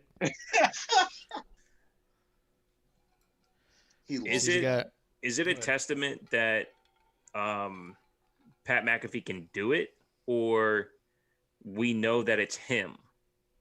Like, because no commentator is allowed to be that fucking erratic, right? But we know this is who Pat McAfee is. So not only does it work, but it's or not only is it allowed to happen, but it works. Yeah. It wouldn't make sense if he wasn't doing that. Yeah. Right. When Pat McAfee cut his first promo in NXT, Boogs was in the audience. It was when it was just the PC and it was just the NXT trainees. And on his way to the ring, you can hear him clearly because it was the PC era where you could hear everything. Pat McAfee's just kind of looking around, like nodding, and then he goes, "What's up, Boogs?" As soon as he gets the mic, "Hey, Boogs," and then he starts his promo, and you're all like, "Fuck." Nice. Long-term storytelling. Justin and I were calling Pat McAfee a Hall of Famer back from that first promo. We were ready. Future Hall of Famer for sure. If this was AEW, they would say that this is long-term storytelling. The fact that he says Boogs. Everything's long-term stories. Cheers to Pinky coming through with the little Yodas. Dig it. Cheers. Thank you for coming through. Gotta break out the new drink here. After that, I mean, we just had the main event, as far as I can tell. Main event with the Mysterios versus the Dirty Dogs in a good match. It was really weird. They keep pulling the stuff where, like, the Mysterios, one of them gets, like, knocked out or some shit in the back, and so one of them's got to do it by themselves. And then they just do really good and mostly win. Like, this was kind of a weird one to have with Dominic so young in his career. But, I mean, it looked good. It was a fine match. And then at the end of it, the Mysterios won, and the Usos came out and was all like, "Yeah, fuck you, dude." And then it cut back over to Reigns, and Reigns was all like, "No, fuck you, dudes."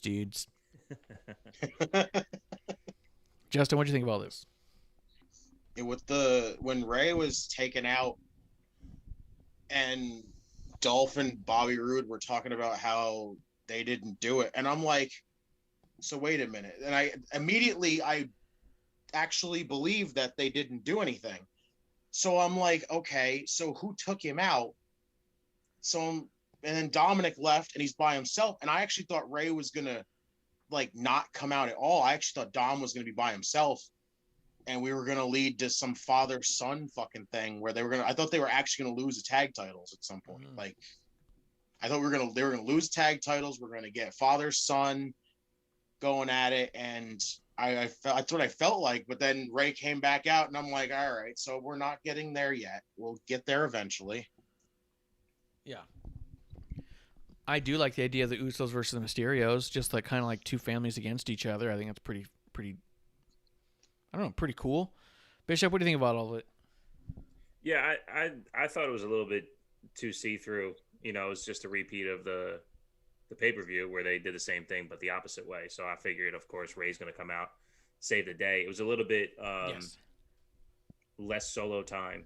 And it actually, I thought they did a good job telling the story that Dom is so immature in the ring. He did, however, look super strong kicking out of some shit. I mean, Dolph and Bobby put him through some shit that he was ended up kicking out on, and not in the the Goldberg kick out on 2 1/10 on some, dope shit. He kicked out on like 2 and almost there, and really showed the struggle.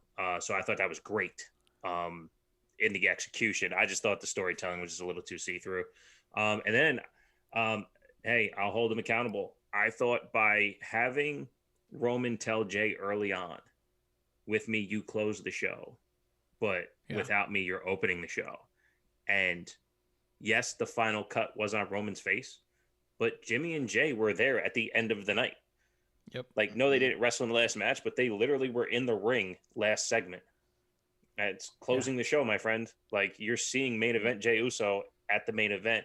And who's main eventing SmackDown this Friday? Is it not the tag team match? It's gonna be. Got main event Jey Uso in it. You know it's gonna be. So they're butchering what Roman said.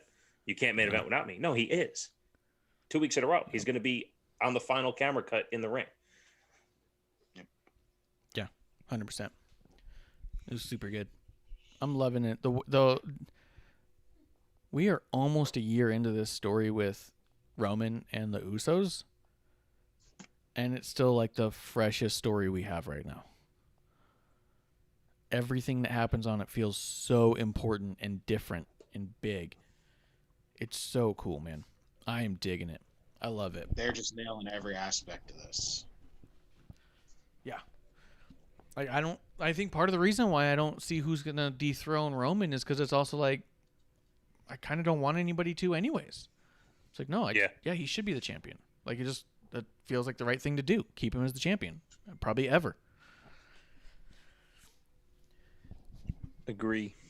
And I'm okay with that. It kind of feels like a video game with Roman being the final boss. You're going to have to be that guy that's grinded enough to a high enough level to where you're going to have to, where you think you can take him down.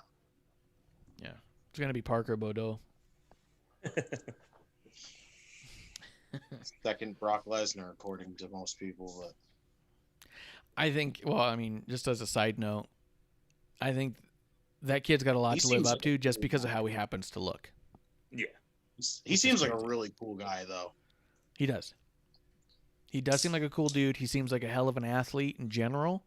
So I don't think that it's all like out of nowhere this kid's got nothing or anything like that. I just think he's got a lot to live up to strictly because of how he looks. And that's going to either be good or bad. I don't know. We'll find out. Yeah, every message I see from, every tweet I see from him, I'm just like, are you debuting yet? I'm thinking to myself, are you debuting yet? Is it time? Because now you're just like, you get me so amped up that I want to see you debut already. Can we see it already?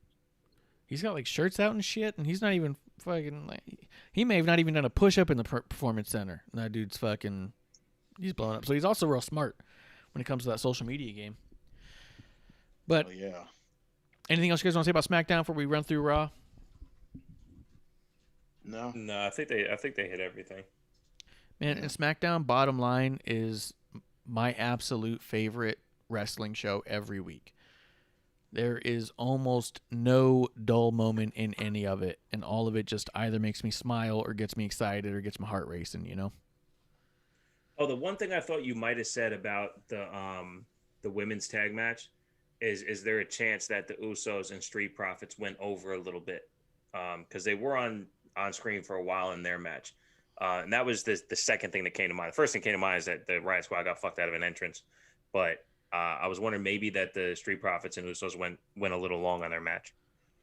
That could absolutely be the case. It's not something I typically think about, but now that you bring it up, it wouldn't surprise me because, like, the match is ending and they're cutting to commercial and they're like, well, we need to get Natty and Tamina out of the ring now. Yeah. Like, why wouldn't you just go to commercial, come back, and do both entrances? Yeah, they were definitely trying to save time. So that's probably exactly what happened. I blame the Street Profits. Like, thinking about it is, if they did go over, I can understand why they didn't give him an entrance. But what if they didn't? What if it actually was like that long, and they still didn't give him an entrance? Like, that still just makes it BS. Yeah. Well, yeah. That's the rabbit hole I didn't want to go down. I just thought maybe they could have like a little bit of an excuse there. Oh, I'll go down that rabbit hole. I'm not I mean, because it's true. They could have easily been like, hey, we're going to run the match long. It's going to go this long, and it's just going to eat into your guys' entrances, so don't worry about it. Yeah. You know what I mean? Like, I could see that. I can see that for sure. Let's see. Well, let's talk about Raw then. We're going to have our graphics going to be all messed up. Producer fell asleep again. And she likes to change the bottom of the screen to go from SmackDown to Raw to be up to date on stuff. And it's not going to happen.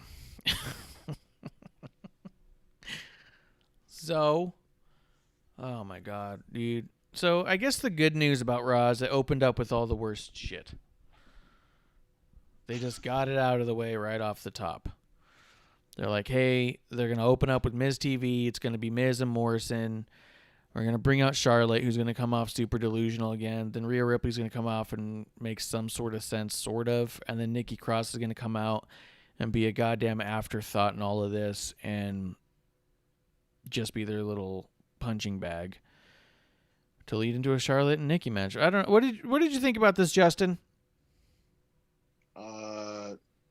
Rhea Ripley right now, not like crazy for her as much as I used to be, because she sounds like her promos sound like she's in elementary school. I don't know what the fuck it is. Her insults sound so fucking childish. It's ridiculous. It just sounds so dumb. And Nikki, I'm glad she's on TV after fucking months of not seeing her. But is this what we got for her right now? Is just her squeaking out wins? Here's the other weird part. Nikki in all of this was the most impressive in general. She sounded the most believable. She sounded the most honest. She's in the best shape of her life. Nikki's coming out like the star in all of this, and she's meant to be the afterthought. What do you think about all that, Bishop? No, I mean, I agree. I mean, I'm a big Nikki guy. Fucking love her. I've said it several times. Wanna Play Nikki is one of my favorite women's characters, wrestling characters, period. When she would come out, look super psychopath and just go wanna play. And then you get this fucking sacrifice herself to the high heavens in a match. Like, she was just on another level of performer that I really thought when she came up, or when Sanity came up without her, that we were going to get Nikki doing Nikki. And we just never had it. And you get to see the way she even positions herself in these beat the clock challenges throughout the moves and everything. She's a different style of performer. And it really looks like they can't beat her because she doesn't allow herself to get beaten. And that's just because I look at the positive side when I look at those matches, because I look at Nikki. I'm not looking at Rhea. I'm not looking at Charlotte. When you guys were talking about the insults going back and forth, I honestly, and I've made the statement, Rhea Ripley is pound for pound, gender for gender, age for age, the best wrestler on the planet, period. The massive steps down it's been since WrestleMania is so apparent. I mean, we talked about it last time. The chemistry with Asuka is atrocious. It's not working. It was a dream match of mine. I thought they would go out there and beat the piss out of each other and just come up bloody, Shayna Baszler kicking a tooth out style. Like, they would just go after, and they don't. They don't, and I don't know why. And I think what's happening with Rhea is I don't want to blame Charlotte for this at all. I think the character Charlotte's portraying is that of an elementary kid or a middle school kid, the tease. When you tease back. They're teasing each other. It's, my hair's blonder than your hair. No, my hair's blonder than your hair. They're tit for tatting as opposed to being their individual selves. And it's morphing into this like dual Charlotte-ness on both sides. And it doesn't make sense. No. I think Charlotte brings out the absolute worst in Rhea, and I think she always has. I think Charlotte brings out the worst in everybody. Oof. She definitely doesn't make anybody look good. But I really do think that speak and spell voice. I mean, think about it. Think about the rise of Rhea, and think about the screeching halt and change we had from the moment Rhea and Charlotte started interacting with each other, even before Mania last year. It's never gotten the same. She was close to that with Raquel, but I don't think she was in the same stratosphere she was in before.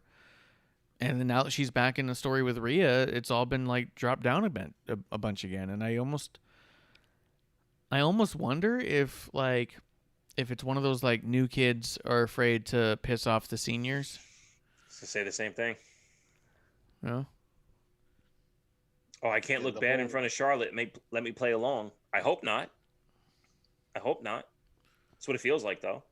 Because you're right. When you look at what Rhea did in every time her and Raquel touched, where Raquel was before to where she is today, Raquel right now is a bigger presence and star than Rhea is.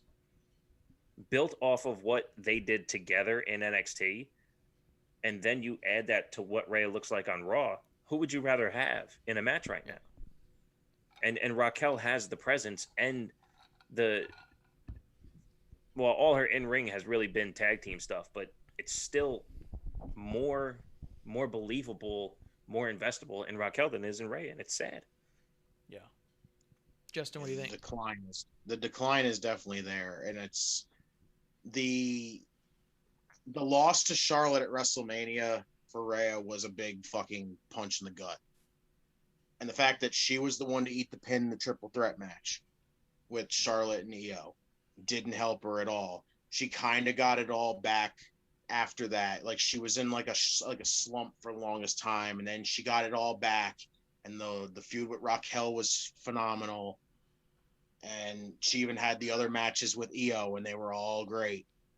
And then it's just like now we're back because she's on the main roster and she's got to deal with Charlotte. It's right back to the same BS all over again, like where she's just back in that slump again. It's just crazy. It is. And you know what sucks too is that like Charlotte finally has for the first time in her career her own look, like a variation that pays homage to her dad, but isn't just like a straight up rip off of her dad's stuff. And I can barely enjoy it. I'm all like, oh, that's cool. I'm glad it finally looks like a Charlotte and not Ric Flair's daughter. Which I know that everyone try to say that all the time. Oh, at this point, Ric Flair is Charlotte's dad, and oh, she's out and above everything else. Whatever. Bottom line, she was wearing his same exact fucking robes, and they would sometimes retailor his robes for her. It was literally Ric Flair's daughter wearing her dad's clothes, which is fine for a while and for a bit, but it was, I don't know. I wasn't all that into the robes being specifically that way. I love this new robe look. It looks like this is Charlotte. This is definitively Charlotte being Charlotte and not Charlotte being a take on somebody else, and I love it. But to me, that's the only stuff that Charlotte's doing. Yeah. To me, that's the only thing that's made her different from like not being the carbon copy of her dad, and that's it. The rest of it just still feels like she's still trying to be her dad. Yeah. Yeah. Yeah. Look, two things, and we can move on at least from my end. Number one, the way I just talked about Rhea, I hope the AEW fan base that you have can understand that's how you should talk about your favorites. Is that when they're no longer performing at a level to where you can call them the GOAT or whatever, you hold them accountable so they can hopefully get some sense that people aren't just sucking at the teat. Number two, you guys have heard me when Charlotte came back, and Marsh, you're more correct than I was, so I'll agree to that. When Charlotte first came back through the door, the forbidden door that Sonya opened because she was on suspension, therefore it's forbidden, and it was an emergency exit, and you can't do that. Yeah, when Charlotte came back, I said, oh, this is brilliant. Continue to think that you're getting fucked over and lose matches. That's obviously your fault, and I will buy in to your character. After the next referee fuck up or whatever it was where she was blaming someone, they went right back into old Charlotte character. Nothing did change. They had moments where she could show if those moments continue, the character changes, and it never did. And you said it. You're like, dude, it's not changing. She's the same old Charlotte. I'm like, yeah, but if this happens, she will be this new Charlotte that I'm all for seeing, because by the time she does get the wins, it'll be because she overcame something. She's not overcoming anything, and she's still fucking winning. So stupid. Yeah. No, 100%. She's been the same Charlotte for like 6 years now, and I never understand the people who go like, oh, this is the real Charlotte, oh, we're finally getting to the other side, and oh, this one sounded more like Ashley than Charlotte. And I was like, it's the fucking same rhetoric she's had for years. What are you talking about? Because she straightened her hair this time? Like, get the fuck out of here. It's the same shit. How about Rick taking a suplex from Andrade? Rick with the suplex? That? Yeah, into the pool. That was funny. Yeah, and then Rick was all like, I need to work on my form. It's life goals. It's like, I'm not even a Ric Flair fan. Never have, never was, never will be a Ric Flair fan. But he's down for playing ball to his fucking daughter's boyfriend, who's a professional. That's fucking awesome. Oh, yeah. Give him that one.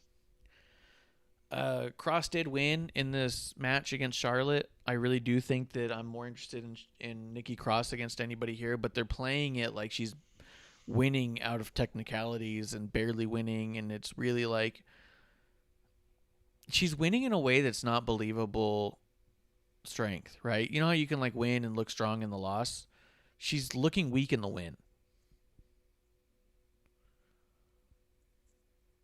Yeah. I mean, she's proving herself more valuable than the two of them think she is. So I think that's number one. You can't beat me in 2 minutes. Yes, you're getting offense on me, but at the end of these matches, she's running around the ring. Yes, she does look a little silly, but she is looking that she's fresh. She's not tired. They just had the advantage at the time. What if the match is a 7-minute beat the clock challenge? Is Nikki going to get offense in for 2 minutes of that? Yeah, maybe, but she's starting off the first minute and a half doing laps because it's the idea of I do like it because it's a little bit like Let's Play Nikki. Because I will say that the Nikki promo she cut when she first showed up to Becky's Open Challenge, I played it for non-wrestling fans at my work, and I was like, "You got to see this girl Nikki Cross." I'm like, "I don't really watch wrestling," and I was like, "Yeah, you got to watch this one little spot. Let me show you a couple of my favorites." And I showed where Becky was all like, "Oh yeah, nobody's doing anything. I'm gonna open up the challenge. Anyone come out here and have a chance." And then Nikki Cross comes out and so goes over and is like, "Oh, it's NXT's Twisted Sister." Then she's like, "I'll play with you, Becky. Play with Nikki." And as we're watching it, their eyes just went big. They're like, "Oh my God." And then we cut the promo before the match started, and they're all like, "What happened? Did she kill her? Like, that person's crazy." And I was all like, "Yes, that's why I watch this, because you never know what kind of crazy people are going to be there." But I do think that we're seeing a little more of a playful Nikki, like, "Oh, you think you can beat me in 2 minutes? You can't even catch me in 1.5. You know what I mean? Yeah. But it doesn't necessarily make her look strong. It makes her look wily at best. That's fair. And I want Nikki to look strong because she's my favorite person in this entire feud. Yeah. Yeah. Welcome back to Marsh Says the Obvious. Yeah. It's only episode 1. Let's see. We had Matt Riddle coming in. So, yeah, we had a promo in the back with Riddle and Orton. At first, Riddle was trying to learn Spanish with Damian Priest, which seemed all right-ish. And then Randy came over and told Matt Riddle to shut up and then says, "Come watch my match." Here's the thing that was weird is that, he's apologizing. Riddle's apologizing for using the RKO. And then Randy says, "Why don't you come out and watch my match? Maybe you'll learn a thing or two." What are you talking about? He learned your move. He already did your move. Like, what are you trying to teach him? Like, he just won a match with your move. That literally is the only way to show that he's done nothing but learn from you already, So it didn't make sense to me. The only thing you taught him was that, "Hey, look, I can win a match with your finish." Yeah. You both have good finishes. Stop using mine. But I did, for whatever reason, I really liked the chemistry between Riddle and Randy, and Randy's interactions with Riddle make me laugh. Where before Randy was involved, I never laughed at anything Riddle was a part of. This stuff's getting me. So, I mean, it's working. And then we had the match, Orton and Xavier Woods. I will say in this one bit, although it didn't come up because Riddle did not get involved, I thought it was a bit stupid that on the way out, Kofi's like, "Yeah, I'm just going to go to the back. I'm not going to get involved." When on the way to the ring, they saw clearly that Randy Orton's like, "Hey, Matt Riddle, come be on the side of the ring." Yeah. Like, wouldn't you want to have odds evened? But either way, Bishop, what'd you think of all this? What do you think of the promo and the match? I still don't like the promos. It's just something about Matt Riddle being a character and me buying into that. I don't mind the wrestling. Matt Riddle's wrestling's awesome. He does really cool shit. He's different than a lot of people. I'm fine with that. His character, I just don't buy into. I never have. I've tried.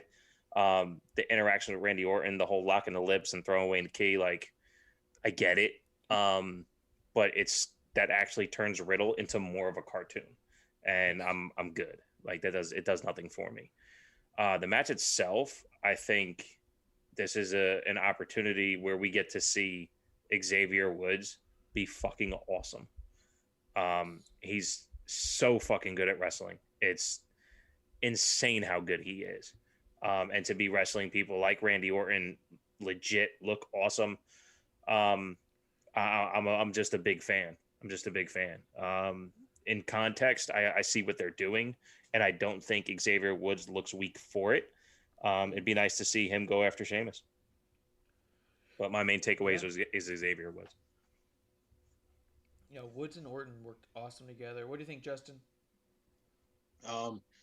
backstage promo, it's fucking hysterical because Matt Riddle to me, when he was on that kick of where he was just nothing but a goof. Yeah. Now he's got somebody to bounce it off of, and it works. That's why you got somebody as serious as Randy, that his goofiness kind of bounces off Randy, and it just works well because Randy just kind of puts him in his place when he's like, all right, now you're getting too far with this. Now it's time to just cut it, just cut it right here. That's it. And I thought that fucking throw away the key thing is hysterical. Ugh. The whole lock the lips, took the key, threw it down, and then Riddle's like, where's the key? Where's the key? Searching the floor. And I fucking laughed. I got a laugh out of that one. But So funny. the match, fucking loved it. I may not be a fan of New Day, like, because they have their childish antics, but when they get in a fucking match, oh my God, I'm not going to take their wrestling ability away from them. And shout out to Kofi and Xavier with the fucking Power Ranger gear, because that was fucking amazing. So dope. That Power Ranger gear It was was- so sick.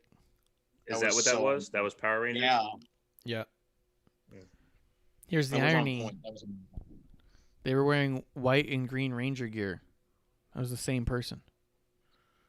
Hmm. And I Power don't know what Rangers, that the white, the Green Ranger became the White Ranger. Oh, okay. So never did two of them. At least, I mean, in the original series, I don't know about all the Power Rangers from Spaces and stuff like that. But in the original series, there was never a White Ranger and a Green Ranger at the same time. The Green Ranger became the White Ranger, and then there was no more Green Ranger. Okay. Let's talk more about Power Rangers. Here's the deal with Big E: is I wonder which Power Ranger he's going to be. Let's circle back real quick. Does Randy Orton's goatee have a Twitter account yet? I don't know why it wouldn't. It makes him more evil for sure. If there's one thing I learned from any movie, that the goateed one is the evil one.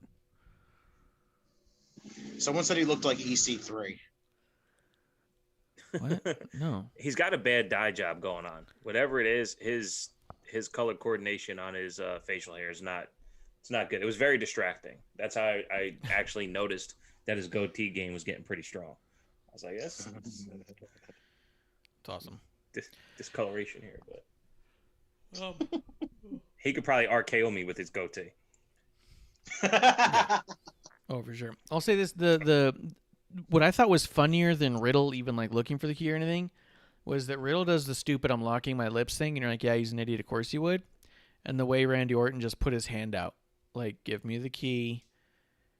Like the fact that Randy Orton played into it to make Riddle look like an even bigger idiot, to me was the funny part. Was Orton being like, okay, moron, if you want to be an idiot, give me your stupid invisible key and I'll make you look even dumber, is what it came off to me for. So that's why I got a kick out of Orton's part. But also I agree with Bishop that he just looks stupid, and I think that's kind of the deal now. Let's see. Let's run through some of this. Shayna Baszler versus Reginald. Before the match, Reginald tells Nia Jax he doesn't need her, goes out to the ring, and fucking beats the shit out of Reggie, or beats the shit out of Shayna. I liked, though, that this was the first intergender match we've seen in decades from WWE where they actually had a level of physicality to it. The fact that Reginald got a body slam in and stuff. But Bishop, I feel like you had a lot to say on this one, and I didn't have a ton, to be honest. There was a big explosion of fire. That's what distracted Shayna, and which got Reginald the win. What did you think about all this? Yeah, I got confused a little bit with the explosion because, and then afterwards with the the segment we'll get to later, as what is the actual target here? Because it's been Reggie the last couple weeks and Shayna the first go round. So is this a multi-layer thing? But I tell you, I was super impressed. I mean, I'm always impressed with what Reginald does in the ring. It's so unique. The way even he rolls out of things when you think it's going to be a standard roll through, he's all of a sudden on his heels doing a backflip. Like, what the fuck just happened? He moves in a way that just nobody else does, and I think that's fantastic. I thought it was awesome that the more force Shayna used, the more Reginald seemed compelled to actually make contact with her. So whether it be a suplex or a body slam or a cross body, whatever it was, like he was definitely like, oh, I have to make contact here because I'm actually getting my ass whooped. And I thought that was great. So it actually came off better than I thought. Shayna and her submissions and all that shit looked amazing. But again, Shayna is being looked the fool, but I think what's coming next may be something that puts Shayna into the we're going to get something special from Shayna level. What do you think, Justin? I mean, I said it immediately. I was like, why does Shayna got to be the fool here? I didn't get it. I didn't get it. Like, I don't. Like now, like I said, though, it seems I'm glad we actually have like a clear, like, confirmation on who the hell Bliss is targeting here, at least with Shayna, because we were all just, oh, is it going to be Reginald? Is it going to be Nia? Is it going to be Shayna? I don't see why she would target Natty and Tamina, even though she had that Alexa's Playground with them. But now we have confirmation. It makes sense. And I was one who didn't get either one because when I seen it was more likely going to be either Nia, Shayna, or Reginald, the first thing I went to thinking of was, why would she target Shayna? So I went through it and I went, okay, so here's the thing. Her targeting Nia. I get it. They have passed their best friends. But the one reason I got out of this, Reginald doesn't really make any sense why she'd target Reginald. The only reason why is because he's with them. That's the only reason why I would see she'd target them. Yeah. But Shayna to me makes more sense, and it's because of Ronda Rousey to me. I feel like that's what this is. I feel like this is, remember when Nia came out and got to defending Alexa because Ronda was too rough with her. Yeah. So the first thing I thought of was, is she targeting Shayna to kind of get back at Ronda? Since she can't get to Ronda, she's going to go through Shayna. Was the first thing I thought of, was this is her way. Like, Ronda beat the shit out, got all freaking like worked stiff with her and was throwing her around and could have hurt her. And Nia went to defend her and all that stuff. So the first thing I thought of was, okay, she's like a normal, to her, she's a goddess. She's the frail goddess. She's not going to be able to stand up against somebody like as legit as Ronda Rousey. But now she's got these supernatural dark powers where she believes she can stand up to somebody like that. And her first target is somebody that's best friends with the woman that she's wanting to get revenge on. I could see that only for one, Ronda didn't almost hurt Alexa. Ronda is the reason Alexa was not wrestling at Evolution. She concussed her like twice back to back and dislocated her shoulder at one point. So like she did beat the shit out of her. But the only problem I have with that is that they never made that correlation on screen apart from before Ronda was actually wrestling there. Once Ronda began wrestling, they never made that connection again. Before Ronda wrestled there, they were seen in the audience together when Shayna signed or something like that, but that was kind of it. There was like one little behind the scenes clip they showed training somewhere. Video too, yeah. Yeah, there's So a is that training what it is, video. a training video? Yeah, it was a training video of like the two of them doing jiu-jitsu at the Performance Center, which if you're into MMA was just fucking masterful to watch. Yeah, that's cool. That. But I don't know. What do you think about it, Bishop? I don't have any reason on why she should be going for Shayna, so it's better than I got. Well, as Justin was talking, because I don't think it was that planned anyway. Actually, I think based on, I mean, are we just going to jump into the Alexa segment since we're here? I mean, not that I have a full dialogue prepared for it, but no, jump into it. I'll break it down and then go back to you. So they showed Alexa's Playground, and she was talking with Reginald, and then Shayna came out, slammed Reginald, and then talked some shit to Lily's face, saying, "You ain't nothing but a little bitch doll, stupid little fluffy little piece of Build-A-Bear piece of shit." So after the match, though, with Shayna, Alexa invited Reginald on, which I thought was the master plan. Let's get Reginald on. That's the one she's been attacking with the flames and all that shit. She has something planned for Reginald. And I think it's, as Justin was talking, it's actually because she wants to protect Naya from the people doing Naya wrong. Everyone's paying attention to Reginald and Shayna. Nobody's paying attention to Naya. It's about them. Let's harm them to protect Naya. I came up with that as you were talking. I'm like, that makes more sense. I don't think she wanted anything to do with Shayna. Once she started targeting Reggie gets to the playground. If Shayna doesn't attack him, I think we would have had something with Reginald. Now, if the whole plan, I mean, it's storyline, right? So they do what they want to do. If it was about Shayna all the time, absolutely. But the way they were playing it out to me was that Reggie was a target anyway. Now that Shayna decides to take Reginald out, talk shit to Alexa, as soon as she talked to the dummy, I was like, oh shit. I'm not a horror guy at all, but I know the one thing you don't do is talk about the demon. And right to the dummy's face said, you ain't shit. Shayna's in for it. She's gonna get some shit. She is. Yeah. That's what I thought too. I was like, oh, something fucking gnarly is gonna happen. Do you think, because of the way they flashed the little footage, which I know they use it a lot anyways, we haven't seen anything, I'm wondering if we get a different look on Alexa when she comes out. Like, I wonder if we get something more devilish. I think she's in her place. I don't think she's really gonna morph anymore. I mean, I was Detective Bishop tracking Alexa's full movement from the beginning, and I think once the Randy Orton match happened, I think we had full Alexa's playground character solidified. I don't think she's gonna morph anymore. If she does, I'll be surprised.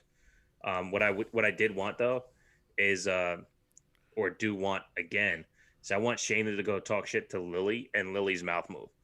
And then Shayna get freaked the fuck out and piss herself. I think that would be amazing. Yeah. Oh, God. I fucking hate dolls so much. So if she does that, I'd leave the room. I gotta go. Pause it like Clump. Yeah. Let's see. Well, I mean, after that stuff, because I mean, all this stuff's cool. I'm excited about whatever happens with Alexa. So you think? I mean, Shayna has to lose that, right? She can't win against Alexa. Of course. So then, do we get like how Fiend was changing people? Or are we getting that with Alexa? You think? Turn I was just gonna say that. I don't think what this is going to be is about the wins and losses. I think it's about the interactions. So if the interaction ends up being, something spectacular, fantasy type like it was with the Randy Orton match with Alexa, yeah, I mean, by all means, sign me up for whatever's on the back end of that. I have no problem with that. I don't know though. I mean, it could very well be the full on, I don't know, 8 minutes of whatever they're going to do, and it'd be a no decision at all. There might not even be a ref around when they do interact with each other. All right. Got no qualms there. Let's see. We do got Mason T-Bar against Lucha House Party in a match that I thought all four people looked pretty solid in. I mean, it is what it is. They're getting more reps in, like you said. I don't think there was anything ultra special about this other than, get a match in with those two teams. Keep them moving. Yeah. There's been some people who had a lot of issues with them still using their names the way they are. I'm on the fence about it. They probably should drop the names because of how connected they were to the story of Retribution, which never got told. So I don't know why they're still using them, but I don't know. I was expecting more of a story by this point to change the name, right? They talked about not donning the masks. That's all I thought about the whole thing, was that maybe it is about time they change those names.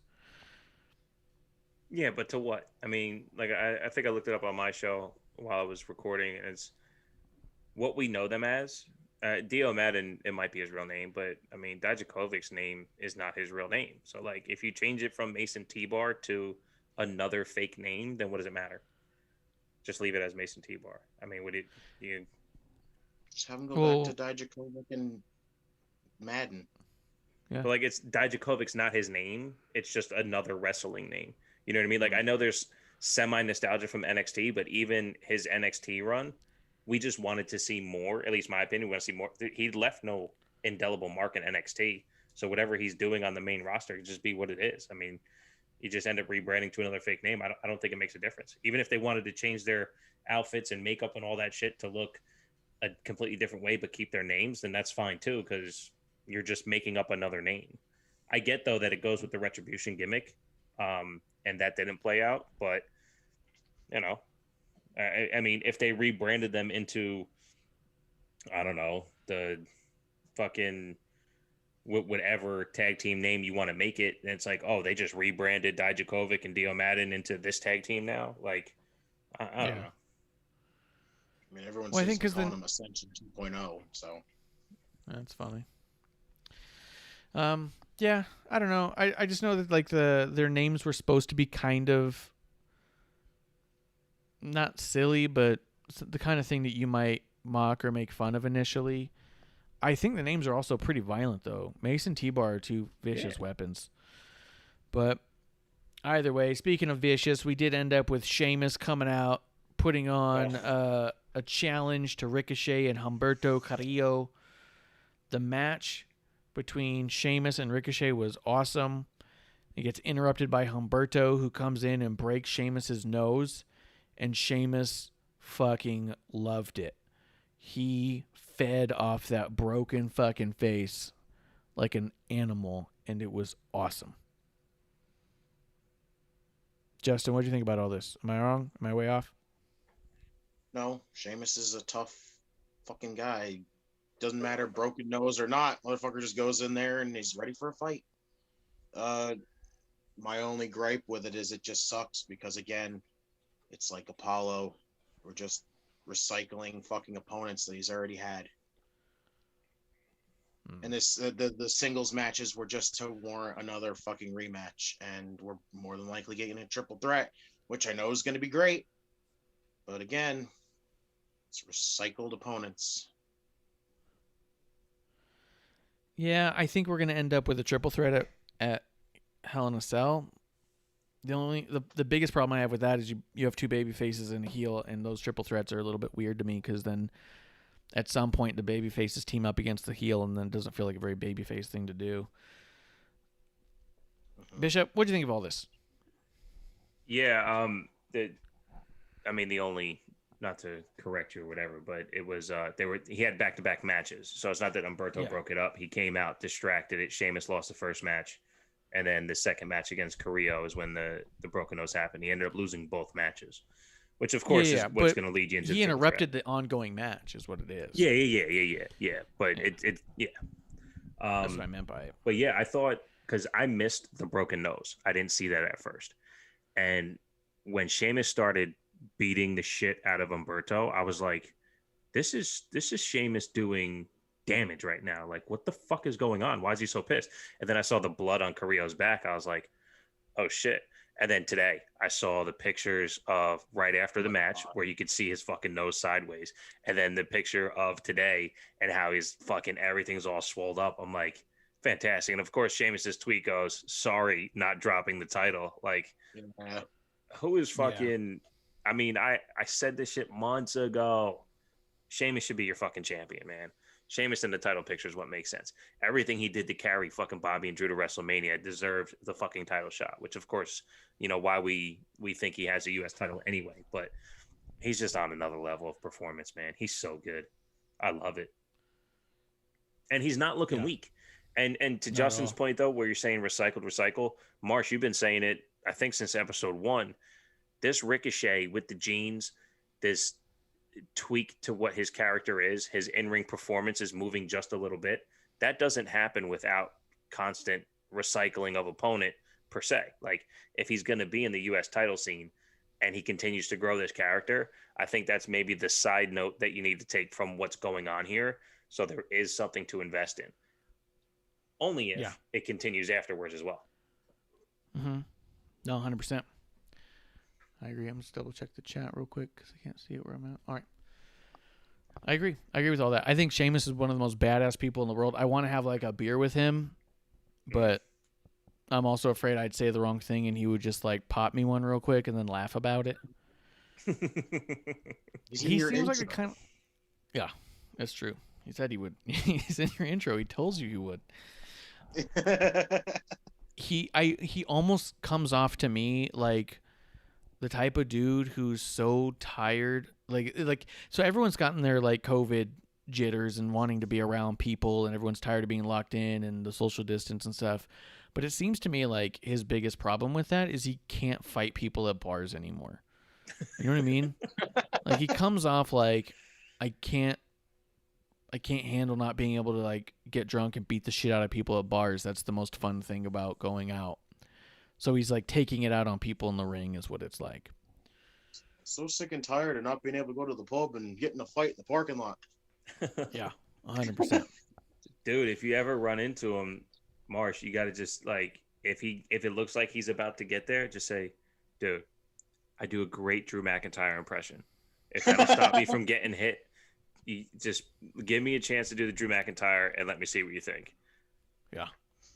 Yeah. 100%. No, because isn't Sheamus and Drew like besties? Because then they'd freaking be around each other, and then. But Drew you see the personality. Sheamus would love it. Sheamus would love it. Oh, do it again, mate. Do it. And then they'll probably get you punched for that. Do it again. Fella. Drew, you got to hear this guy. He does you. Yeah. Yeah, dude. No, and this whole thing was awesome, and the blood just pouring out of Sheamus was so fucking cool. And him not caring. It's crazy. Yeah. Yeah. Yeah, and I love that too, like you said. Not vacating. It was like so fucking cool. Yeah, she was hysterical.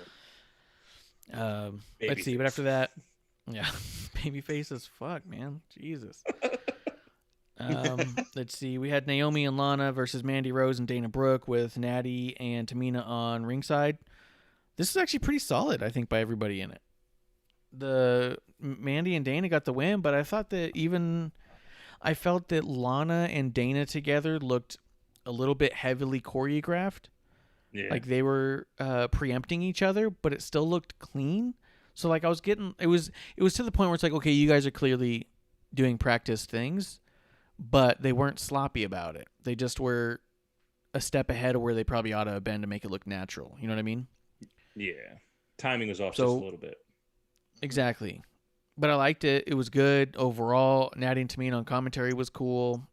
I didn't have any issues with this. Mandy and Dana going up against Natty and Tamina is exactly the type of match that should be happening with Natty and Tamina as champions.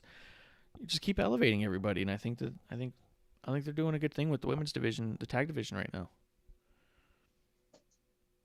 Bishop, you think anything? Oh yeah, no, I didn't know if Justin wanted to jump in first. Yeah, for me, he's just sitting there, man. It's weird. Right off the bat, I thought the matching gear on both sides was a great sign for the women's tag division. That was my first thought. I was like, okay, both teams are matching. I'm here for that, because it's part of it, right? you got to show that you're a team. I wasn't as big a fan of this match as you were. I mean, even the missus, she was like, oh, they're really scripting this match out. I was like, yeah, it's a little hard to defend. But I think Mandy and her knee strikes are like one of my favorite things in wrestling. Yeah. Every time she goes to hit somebody in the face with a knee, I'm just like, man, that looks so good. Because as beautiful as she presents herself, she never presents herself as the athlete until she does athletic shit. I'm like, fuck, you're an actual athlete who's awesome at athlete shit. Do that. 100%. 100%. What do you think, Justin?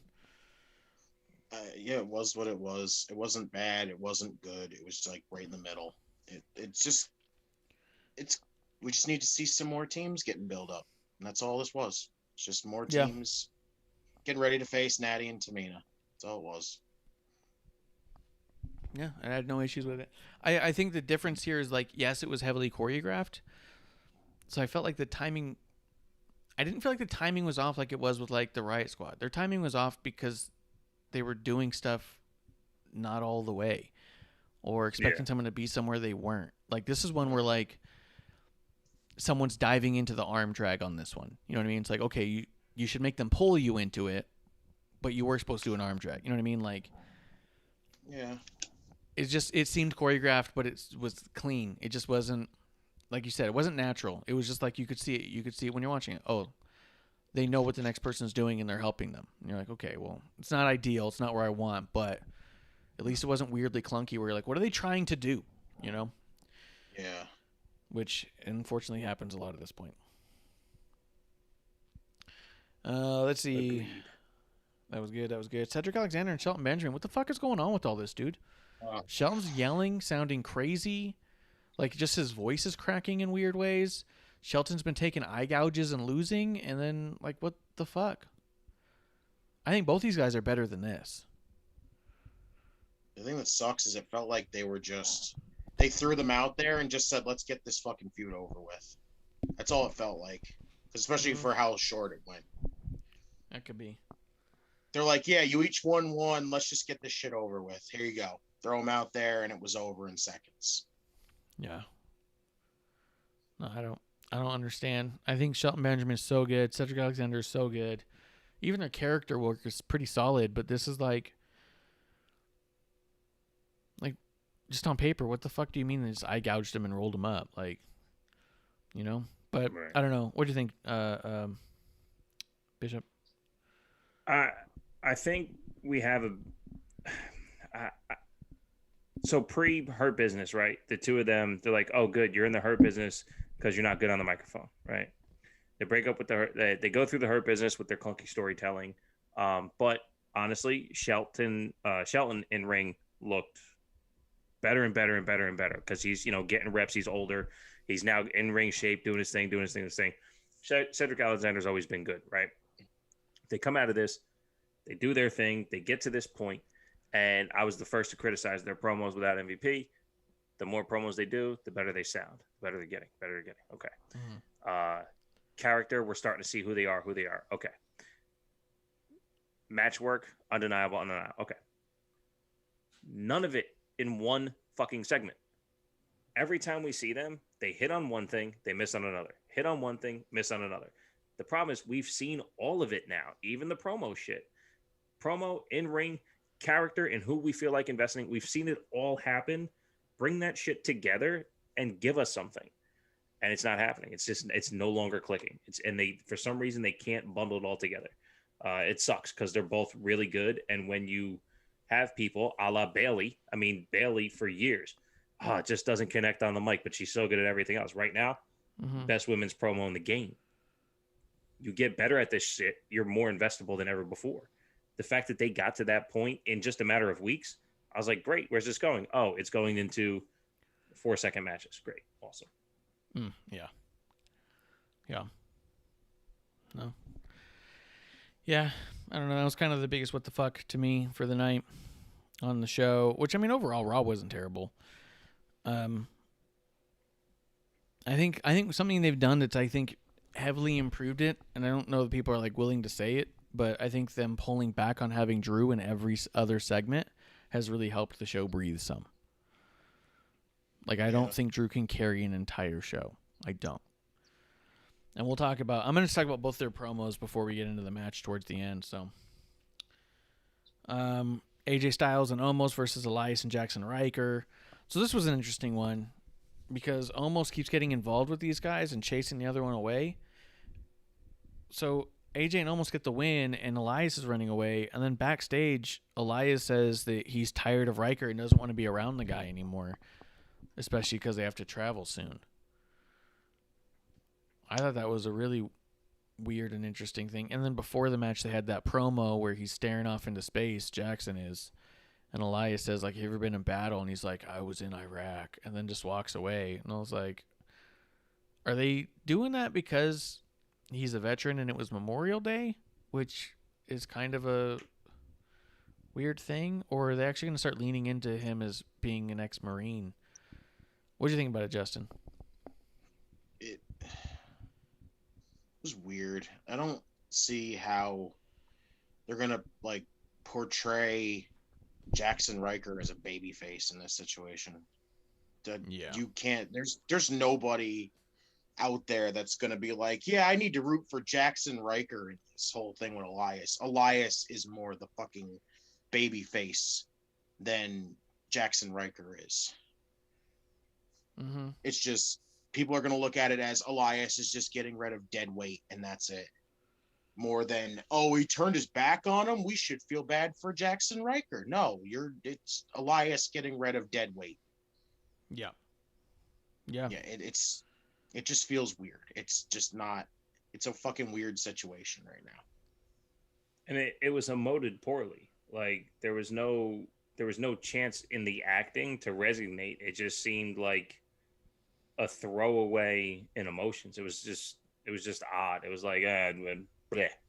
All right, move on. Like it just, Yeah, it was awkward. yeah. I guess we'll see where it goes. Let's see. That brings us to the main event, though. So before the main event, we did have a couple of backstage segments here and there. Drew McIntyre is a total fucking heel, dude. He's like taping up his wrists, and then he finishes and just throws his garbage behind his back. Like, what kind of dick does that? Someone's going to have to clean that up, and you're not going to. You're the kind of idiot who litters.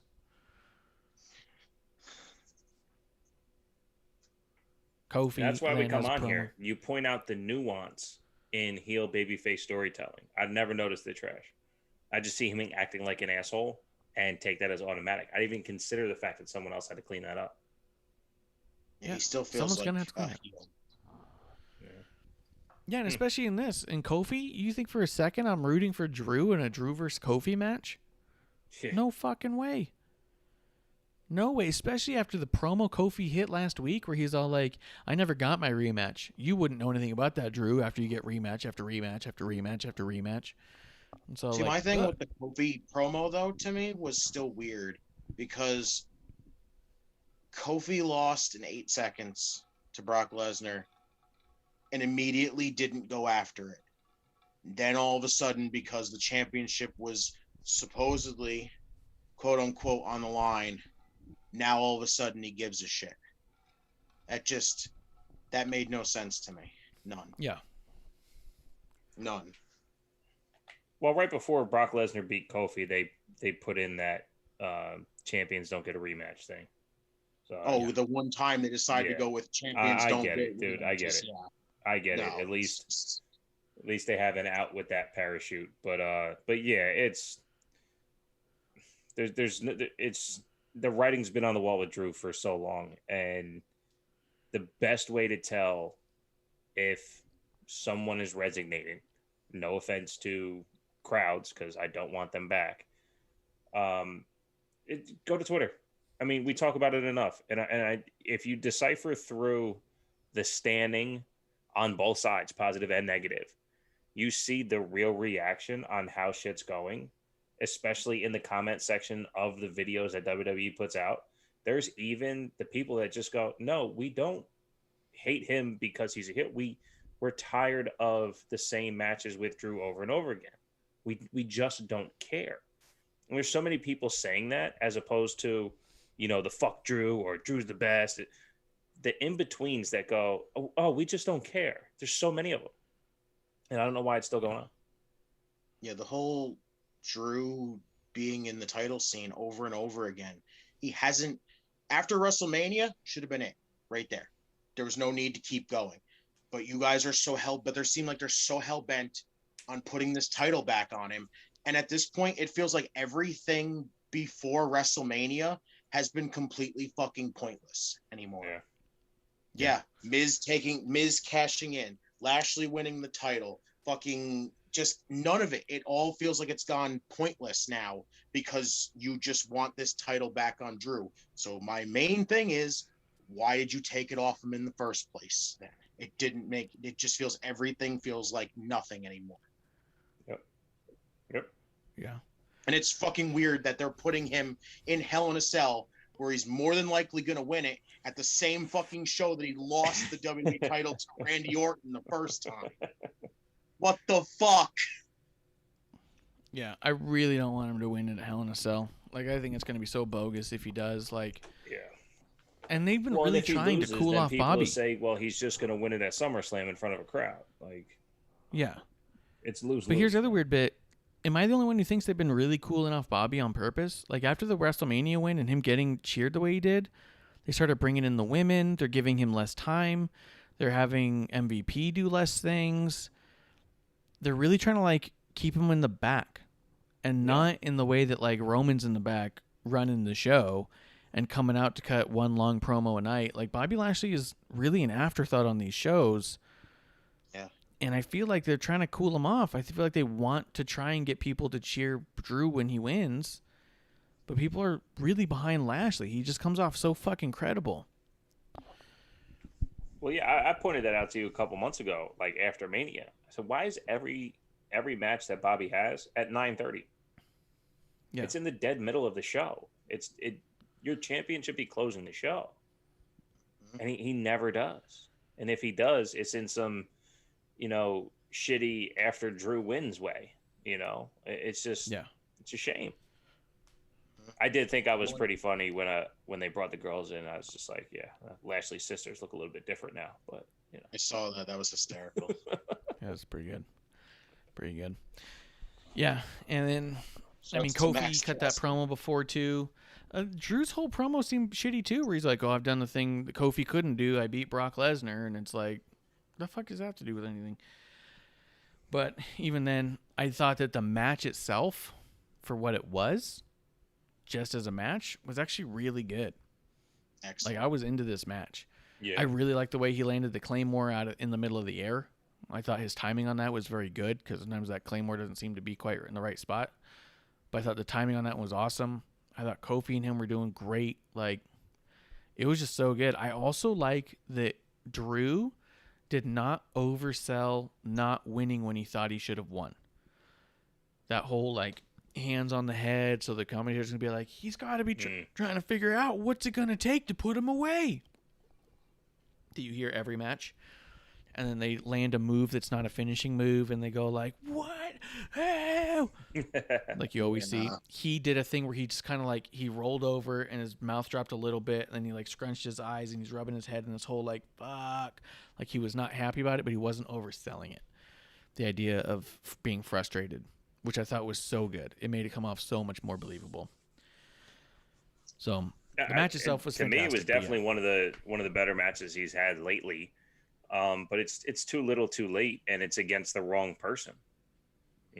If he has that match against heel number 2, like, yeah, maybe I'm like, oh shit, you know what? Drew McIntyre could really get it done. But we know that Kofi, I said this, I don't know when I said it, but anyway, Kofi is another title run away from being the next Randy Orton, where like, no matter when he steps foot on this scene, he is now the most legit person in that ring. Oh, Kofi's here now? Oh, shit. His in-ring work is that incredible right now. The shit he's doing is so undeniable. He's so fucking good. And you can debate me on that. There is reason for discourse on this. I will not tell you that I am 100% correct. We leave room for all terrible wrestling takes. Don't but hit me.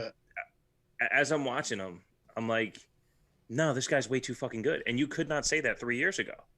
He was, to Justin's point, the goofy guy in the tag team who overacted all the funny shit more than Kofi.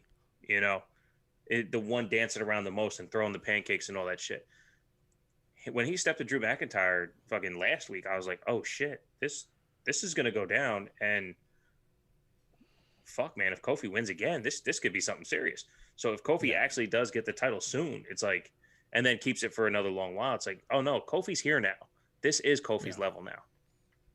Yeah. Yeah, Kofi's just a main eventer. Justin, what do you think about all this? First, me and with Kofi, Big E to me, how he's gotten serious and all this stuff that we see nowadays, that was the thing I wish we got from Kofi the first time. Because even when it was time to get serious for him, it still seemed like a joke to him. And that was my big turnoff with a Kofi title reign. And that is why Like I'm not gonna ever take away that moment at WrestleMania. That was fucking amazing. And Kofi's a fucking phenomenal wrestler. But he went into these situations when he was WWE champion where it just seemed still like a joke to him, and he didn't take anything serious. And that was the reason why I never liked his title reign. And that is the one reason why I'm not for seeing him be champion again, unless there's going to be at least some resemblance of seriousness.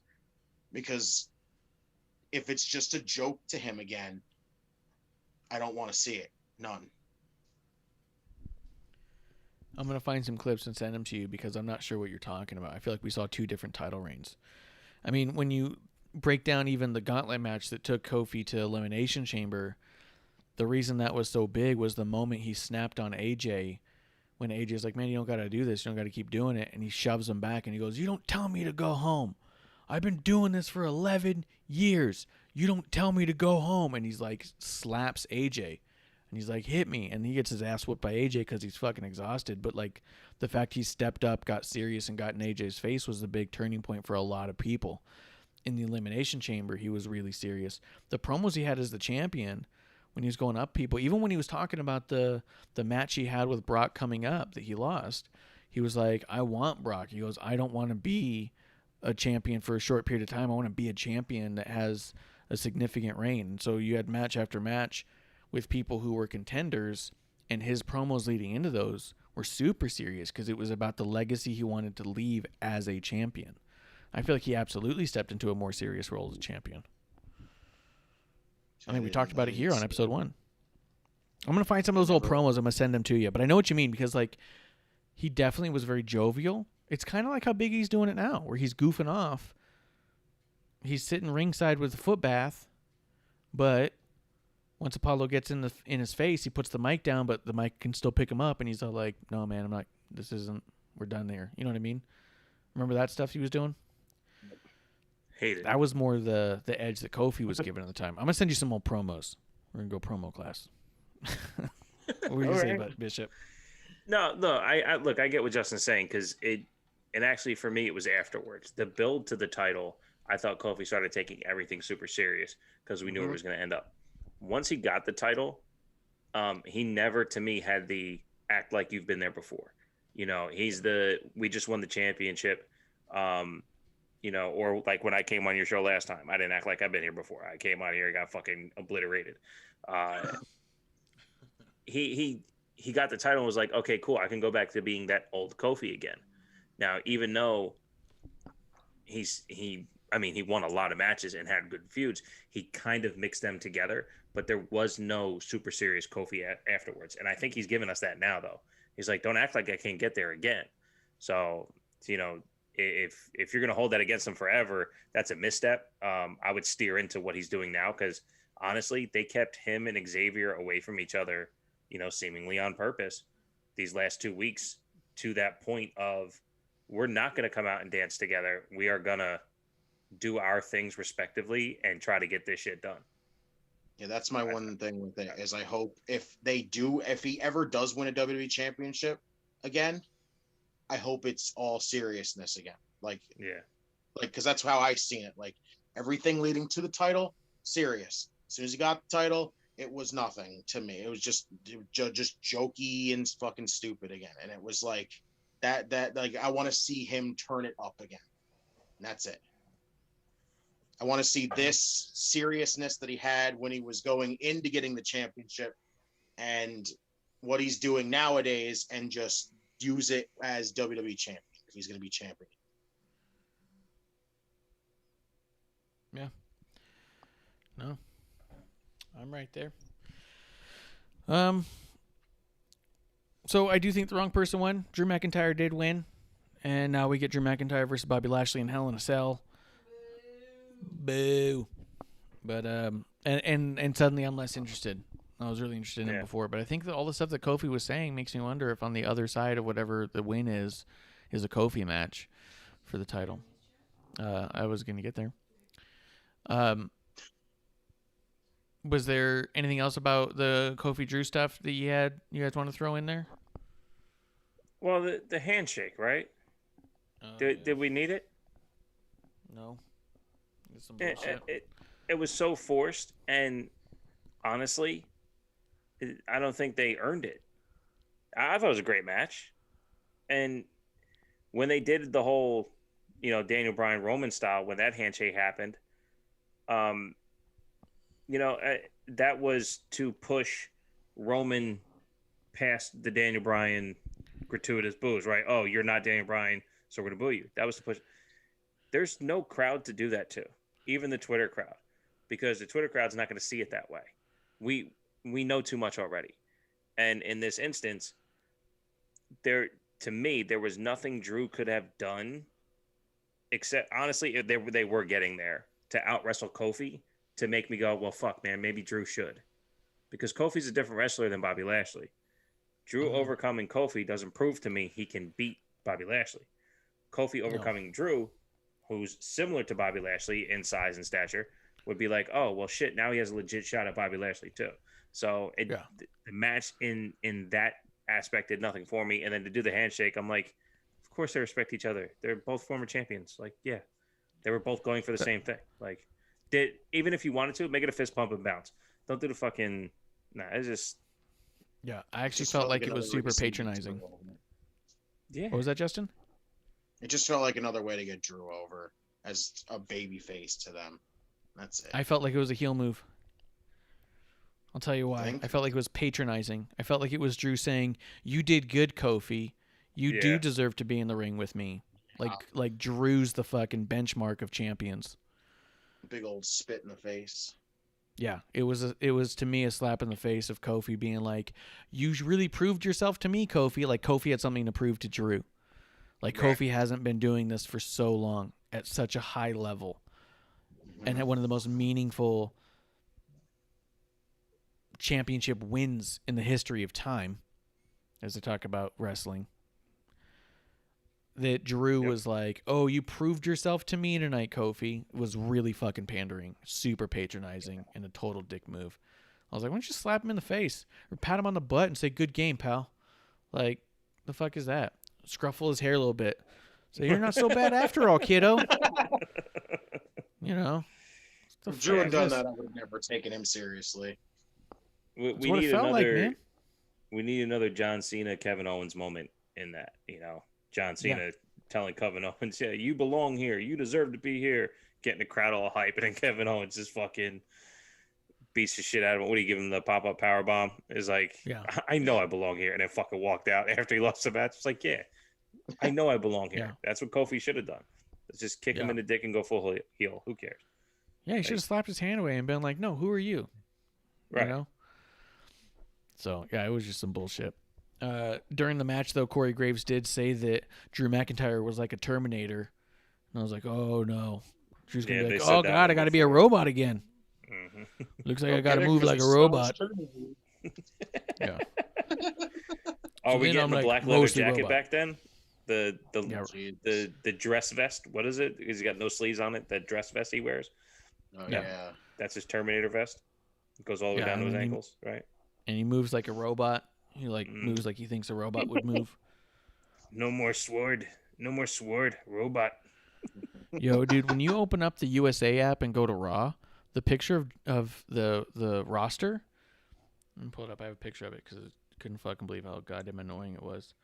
Oh, God. It shows Bobby Lashley screaming, Rhea Ripley smiling, looking like a badass, Alexa Bliss standing there looking like a creepy motherfucker with the black eye makeup, dead stare. And then it has fucking Drew McIntyre swinging a giant sword. And he looks like a fucking idiot. And it's all like, are you kidding me?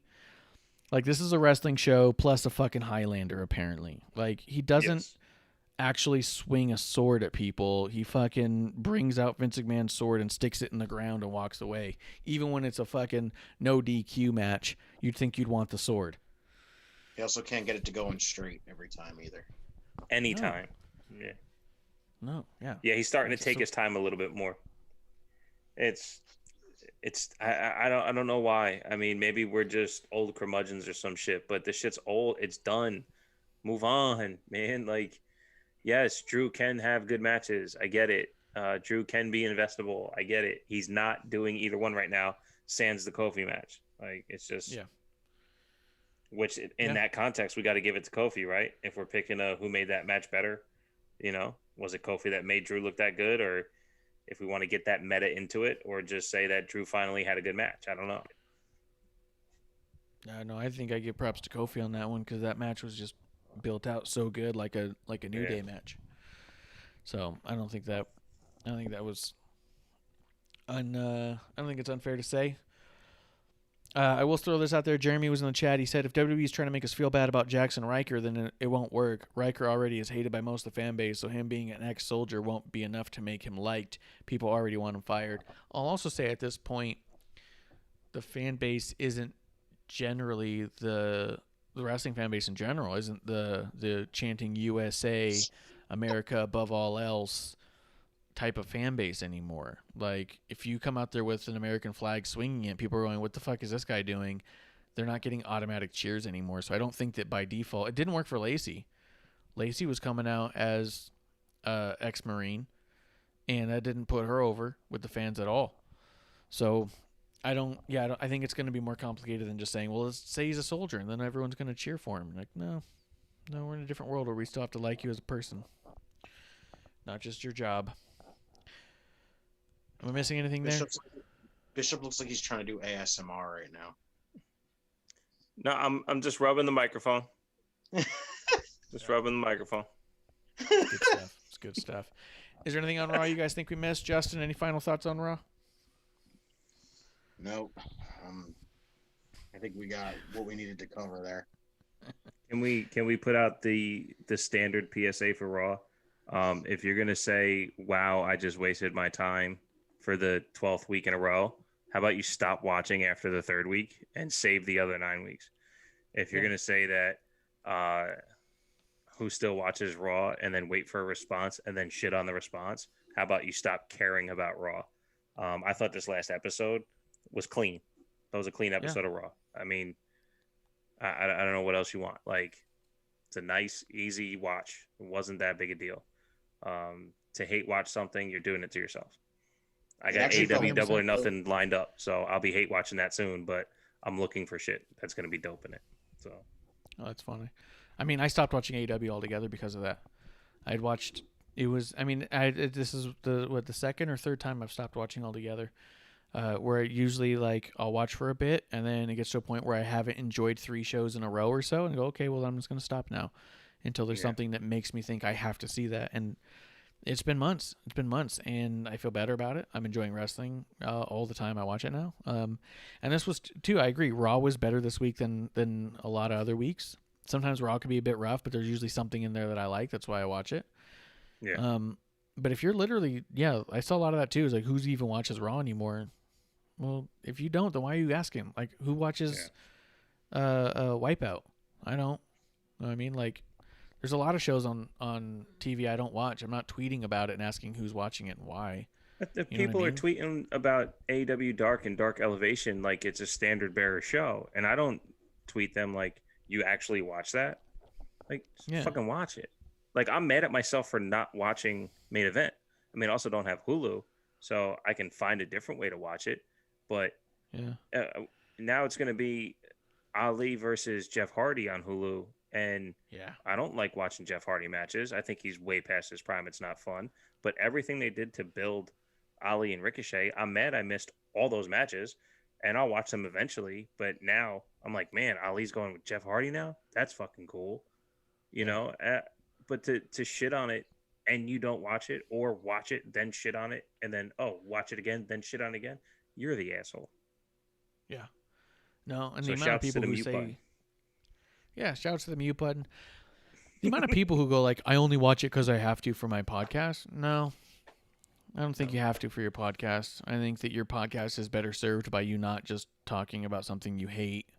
But at the same time, I mean, Cornette seems to be doing well with that. So what do I know? Justin? Oh, you said nothing. That's right. You had no final thoughts. Jerk. Yeah, no, it's just what it was. Yeah. I mean, apart from the beginning, I didn't hate the majority of the show. I didn't like how it started, but it was one of those things where it's like, well, I guess I go to the bathroom at the beginning of the show this time. you know.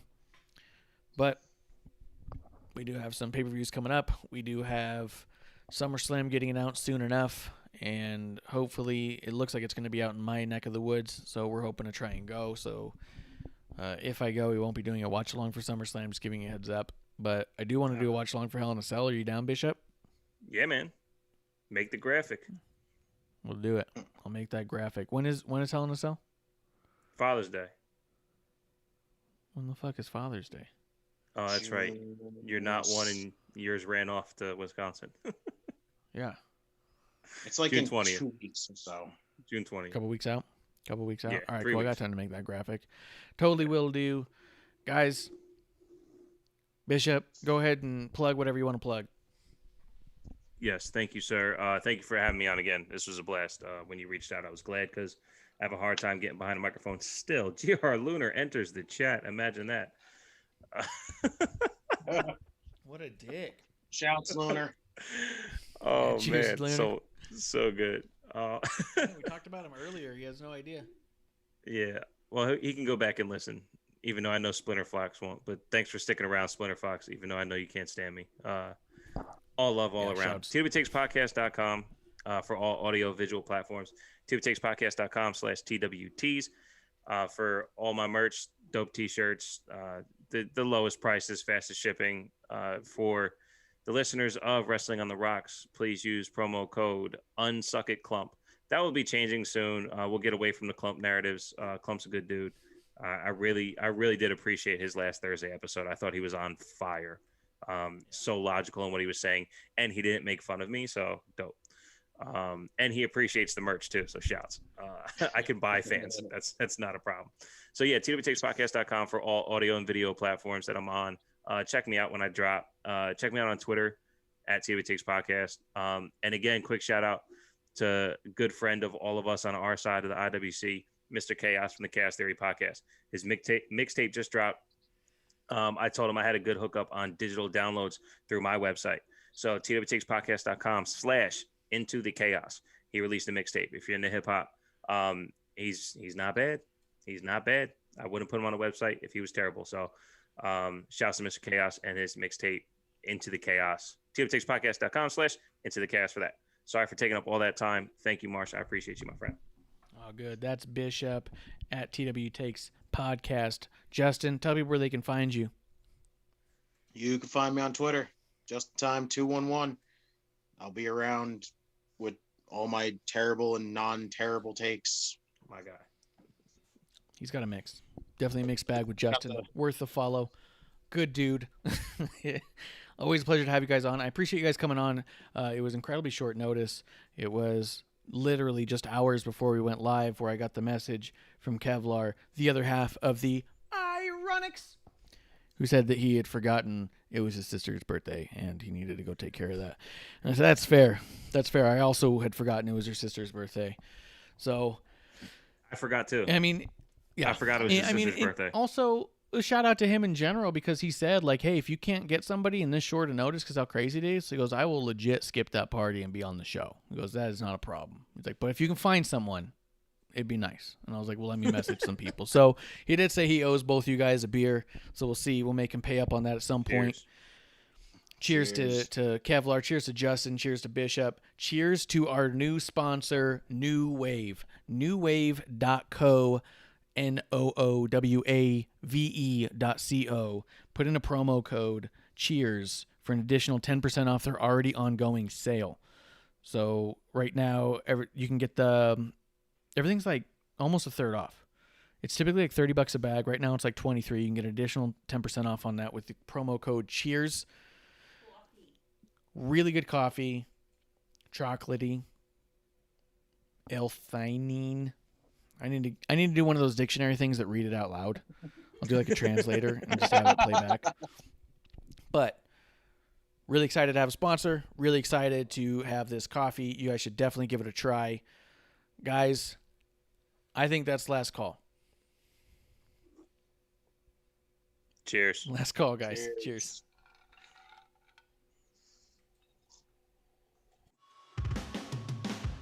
Hey, producer lady here. Thanks for tuning in. Continue to support us or buy us a drink by following and putting the I in subscribe on Twitch. Or subscribe and review our podcast on Apple Podcasts or wherever you listen to us. Cheers! I would never have a drink that's lasting on the rocks.